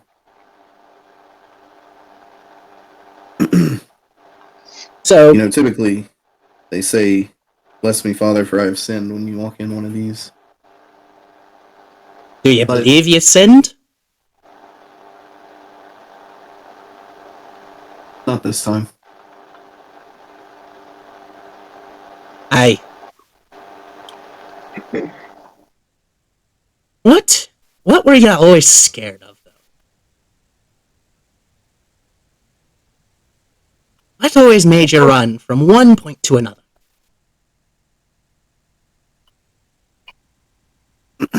The judgment, usually. Not living up to a standard.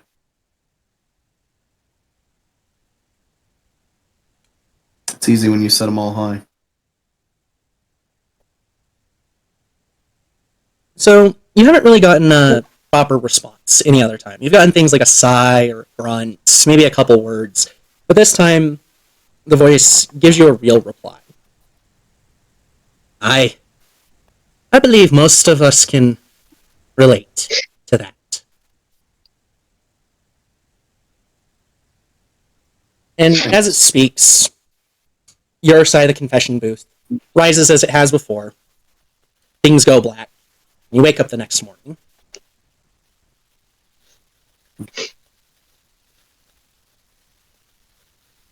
And everyone has gotten their full night's rest. Woo! Oh, I feel rested. Woo!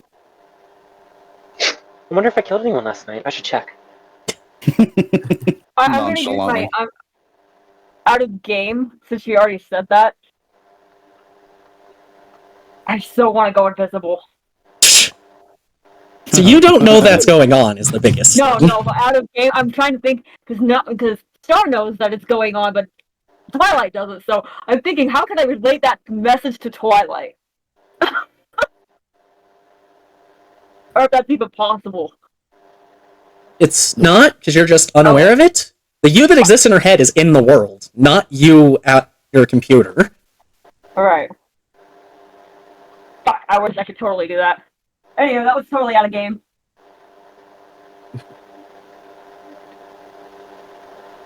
Sorry, that was way out of game. I'm sorry. So how does everyone want to start their morning? Checking on them. Everyone seems to be okay. As you head out, you can see Pius over where he was sitting sentry for the night. He's still there. No damage. I'm observing everyone's bodies, looking for the injuries. You should take a picture. It'll last longer.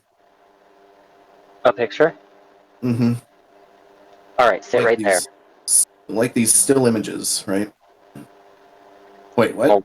Just sit right there and I will draw it. Sure. And Wrath strikes like a noble pose, chin in the air. Well, there's my morning. Give me a dex check real quick. Yep. Me? Yep. You. D20 plus Okay. dex. Okay. I'm scared. 20, dirty. 20. So you kind of just quick sketch more than anything, because you weren't prepared to do this for an extended period. And everyone needs to get their day started. So you only spend like 10 minutes, get a quick sketch. But like looking at it, it at least resembles Wrath. As it looks like you kind of finish and you're looking over your work, Wrath bursts into flames, and then a burst of flames appears behind you and he's looking over your shoulder at it. Oh, that's well done for such a short time. I am both shocked and impressed. Me too. Well, should we get the others? Yeah. Just to make it aware, the cloak, the volcano coat, as it's called, while wearing light or no armor, as Wrath does, if he takes damage from a hostile creature, this is not with range or a melee specific, just takes damage from, that creature takes proficiency d6 fire damage. So currently 3d6. So, bitch, your AC increases by proficiency as well. And Yes, it does. the last part is what he just did. Essentially, Misty Step, except flames.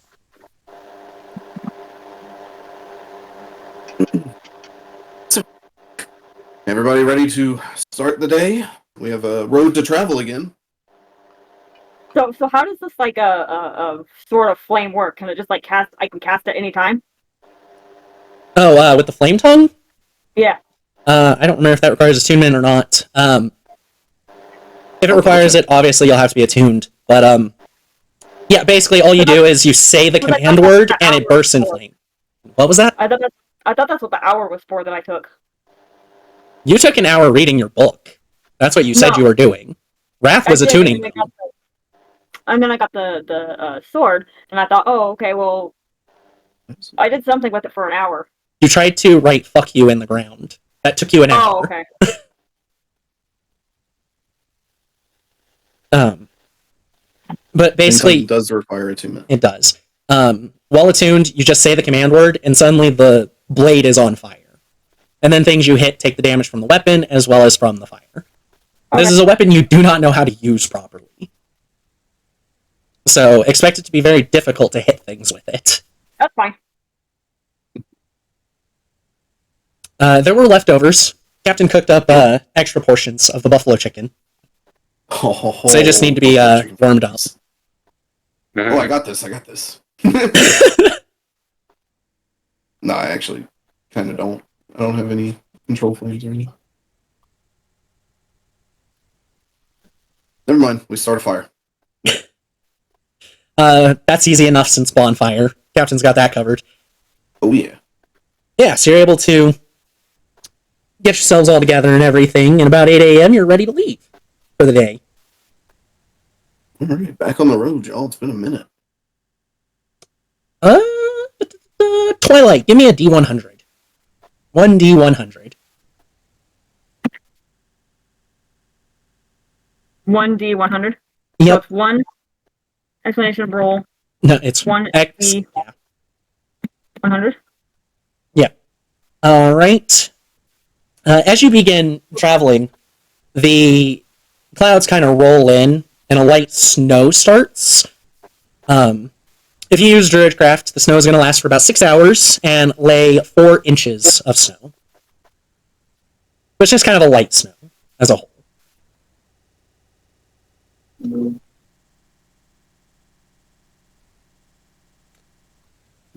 But you are able to travel 8 hours, uninterrupted, and you notice the sounds of the forest has started to return to normal.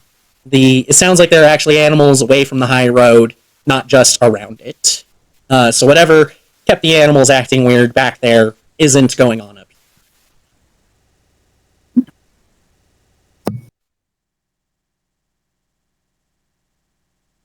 Do you want to push it, or do you want to rest again? No, let's push it. We're not doing anything. Let's push it. Yeah, let's go. I'm But done. while we're doing this, while I'm pushing this, can I attune to that thing? Oh yeah, you could attune to it during the walk. Oh, and I'm gonna probably change out my spell too. Gotta do that. Well, you'll have time to think because we won't have combat or need for any of that the rest of this session. So, all right, everyone, roll me a Constitution save then. So should I change out the spell then, or just no? You can do it between now and next Friday. Okay. I'm just gonna change it back to my frost. I mean, you never took away Frostbite. That's a cantrip. Uh-oh. Oh. Wait, what did you say? Uh-oh. I got a nat 1. On a Constitution save? Uh-oh. I mean, there's no crit fails. Also, don't you have an additional? Don't you have an additional +3 from that Cloak of Protection? So you should have had 10. Yeah, I got a 10 then. You know what's funny? I also got a nat 1 for 11. Fuck's sake. Twilight, Constitution save still. I did. Oh, 15. Never mind, I didn't see it. My bad. Everyone passes, because the first hour is just a DC 10. So you've made it another hour. And you can keep going if you would like. Can we see how far we can push it? We can always rest a little extra. Sleep in the morning? Well, you're only sitting at about 5 p.m. So, time-wise, you have lots of time. It's just a matter of exerting yourself excessively during the day. Up to you. I'm down for it. I'm feeling really great and full of energy. Honestly, we could keep going. Let's do this. Another round of Constitution saves. Oh my god, I almost rolled another down one. That was so close to that. And my rolls are for Captain. I have redeemed myself. Nat 1 to Nat 20. The duality of Warforged. I rolled a 19 plus 10. All right. Twilight, are you going to keep that 8 or use a point of lucky? You do have all 3 points currently. Yeah, I'll use point. Okay. Yay! There we go. Yeah, you're all good. Another hour of travel has passed. Alright. I'm gonna start writing shit in the clouds with my sword. No one. Oh, you're gonna fly up? Yeah, I'm gonna fly. Don't fall. She's just, as you guys have been traveling, like, she went up and forward, so she could just start, like, cutting into clouds and trying to write in the sky. To which it doesn't really work that way. Also, you're pretty high up, and there's not a lot of oxygen, and it's kind of starting to wear on you. If you don't go back down, you're gonna start having problems. Okay, yeah, I'll go back down. Yeah. Do you push another hour? One more? One más? Yeah. Okay. All right. Constitution saves again. 24. 13. Oh. 22. And Twilight got a 15? Mm-hmm. Tempest, you're feeling a little tired. You've got a level of exhaustion after this hour. Huh. I think I'm starting to feel it. Yeah, you need to exercise more. I'm fast. I run. You have been Oh. hiking for 10 hours at this point. I'm sprinter, not endurance. Oh, come on. I could do this all night. Yeah, me too. What the hell, man? Come on. So, I it's will about be 7 perfect. p.m., and the moon has actually started to rise. And it is such a big, bright, beautiful moon tonight. Oh, it's so pretty. I watched But it's not Tempest full, right? very closely. You can tell that her ears are heavily elongated, and she seems to have fairly long, thick hair, more like a man at the moment than a typical woman. Her eyes are also a near solid golden color. Tempest, I'm gonna- I think maybe it's time we take our rest now. Okay. Okay. And I'll just slowly move away from her and start setting up the fortress. If there's a tail, I'm wagging it awkwardly as I stare at him. No tail. You haven't Okay. actually transformed at all yet. Shit, Lance. Was that a Slowly whisper? looks at you I and find this kind of weird that there. Because did you say it was like a full moon that was appearing? Yeah, that's what's coming up right now. Is what appears to be a full I moon. find it a little weird that we have 2 full moons in a row. We didn't. It looked like it was approaching a full moon the last couple of nights. Wrath, if you're not taking your eyes off of Pius's eyes as he's looking at you, out of the corner of your vision, you see his hammer or his club rise up into view. Jesus. Anyone watching Wrath just sees him close his eyes and squint tightly and just realizing that this is not going to be as simple as that. I think I'm gonna start kind of going invisible here. I mean, that only lasts for like an hour. You're all able to set up camp without Tempest totally wolfing out. The leftovers from the morning was enough to hold you over for the whole day, so you don't necessarily have to worry about making dinner or anything. Everyone's able to get in the fortress, except Pius, since he has to stay 300 feet away. And Maybe. Pius, do you have a house of cards? No. No. that also won't protect him, like the Instant Fortress does. He slowly raises his club again. Roll for susness going on in the group. I mean, at this Well- point, enough's happened. You kind of notice that Pius has been, like, essentially holding up the Great Club, like, ready for combat. I've just been watching this, like, what the fuck? Wait, Could no, just, you're like, not supposed to be in the fortress. Oh, you're in the fortress at the moment, okay. You're doing this in the fortress. Gotcha. Yeah, you're over in the House of Cards then. You don't see it. Okay. Pious. Something happens, you send on those stones. Oh, I'll be sending, all right. Sending her skull to the ground. Ha ha ha! No, I'm just kidding. I will only do it in self-defense. But yes, I will. But the more of us there, the better. Right.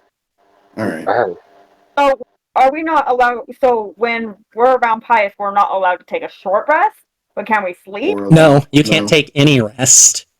You have to be a distance away from Pius to be able to take a rest.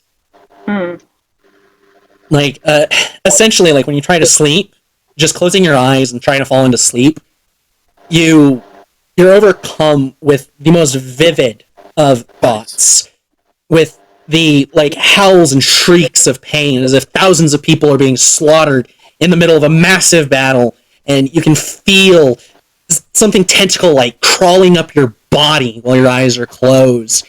You can smell rotting flesh, and just your senses are overwhelmed, and it just prevents you from sleeping if Pius is within that range. Pius, I have an idea. Rest, not long, Just for tonight, you take the armor off. And then you put it back on in the morning. Aww. That will mean that'll mean new properties if he unattunes from it. Oh, does it? Yep. Oh, never mind, maybe. Up to you. I leave that up to you. I didn't realize that.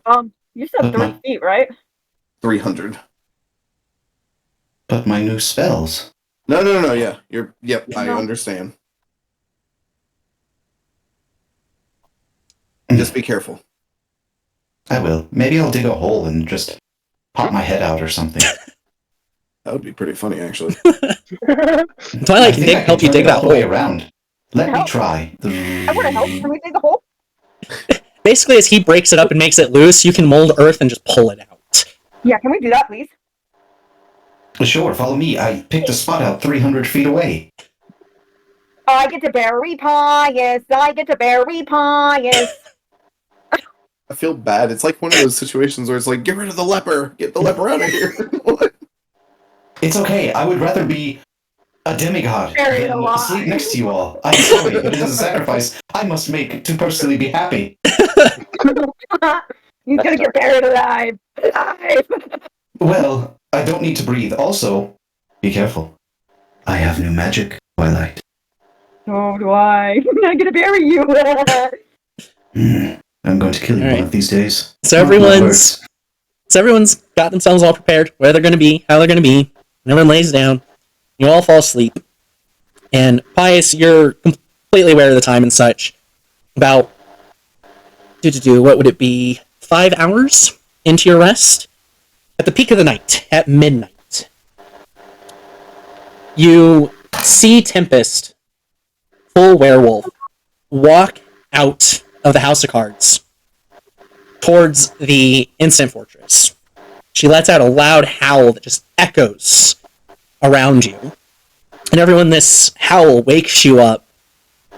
And you can tell it's her voice, but it's distorted and monstrous as she just screams in this voice, "Why do you all hate me? You're not my friends. You're not there for me when I need you."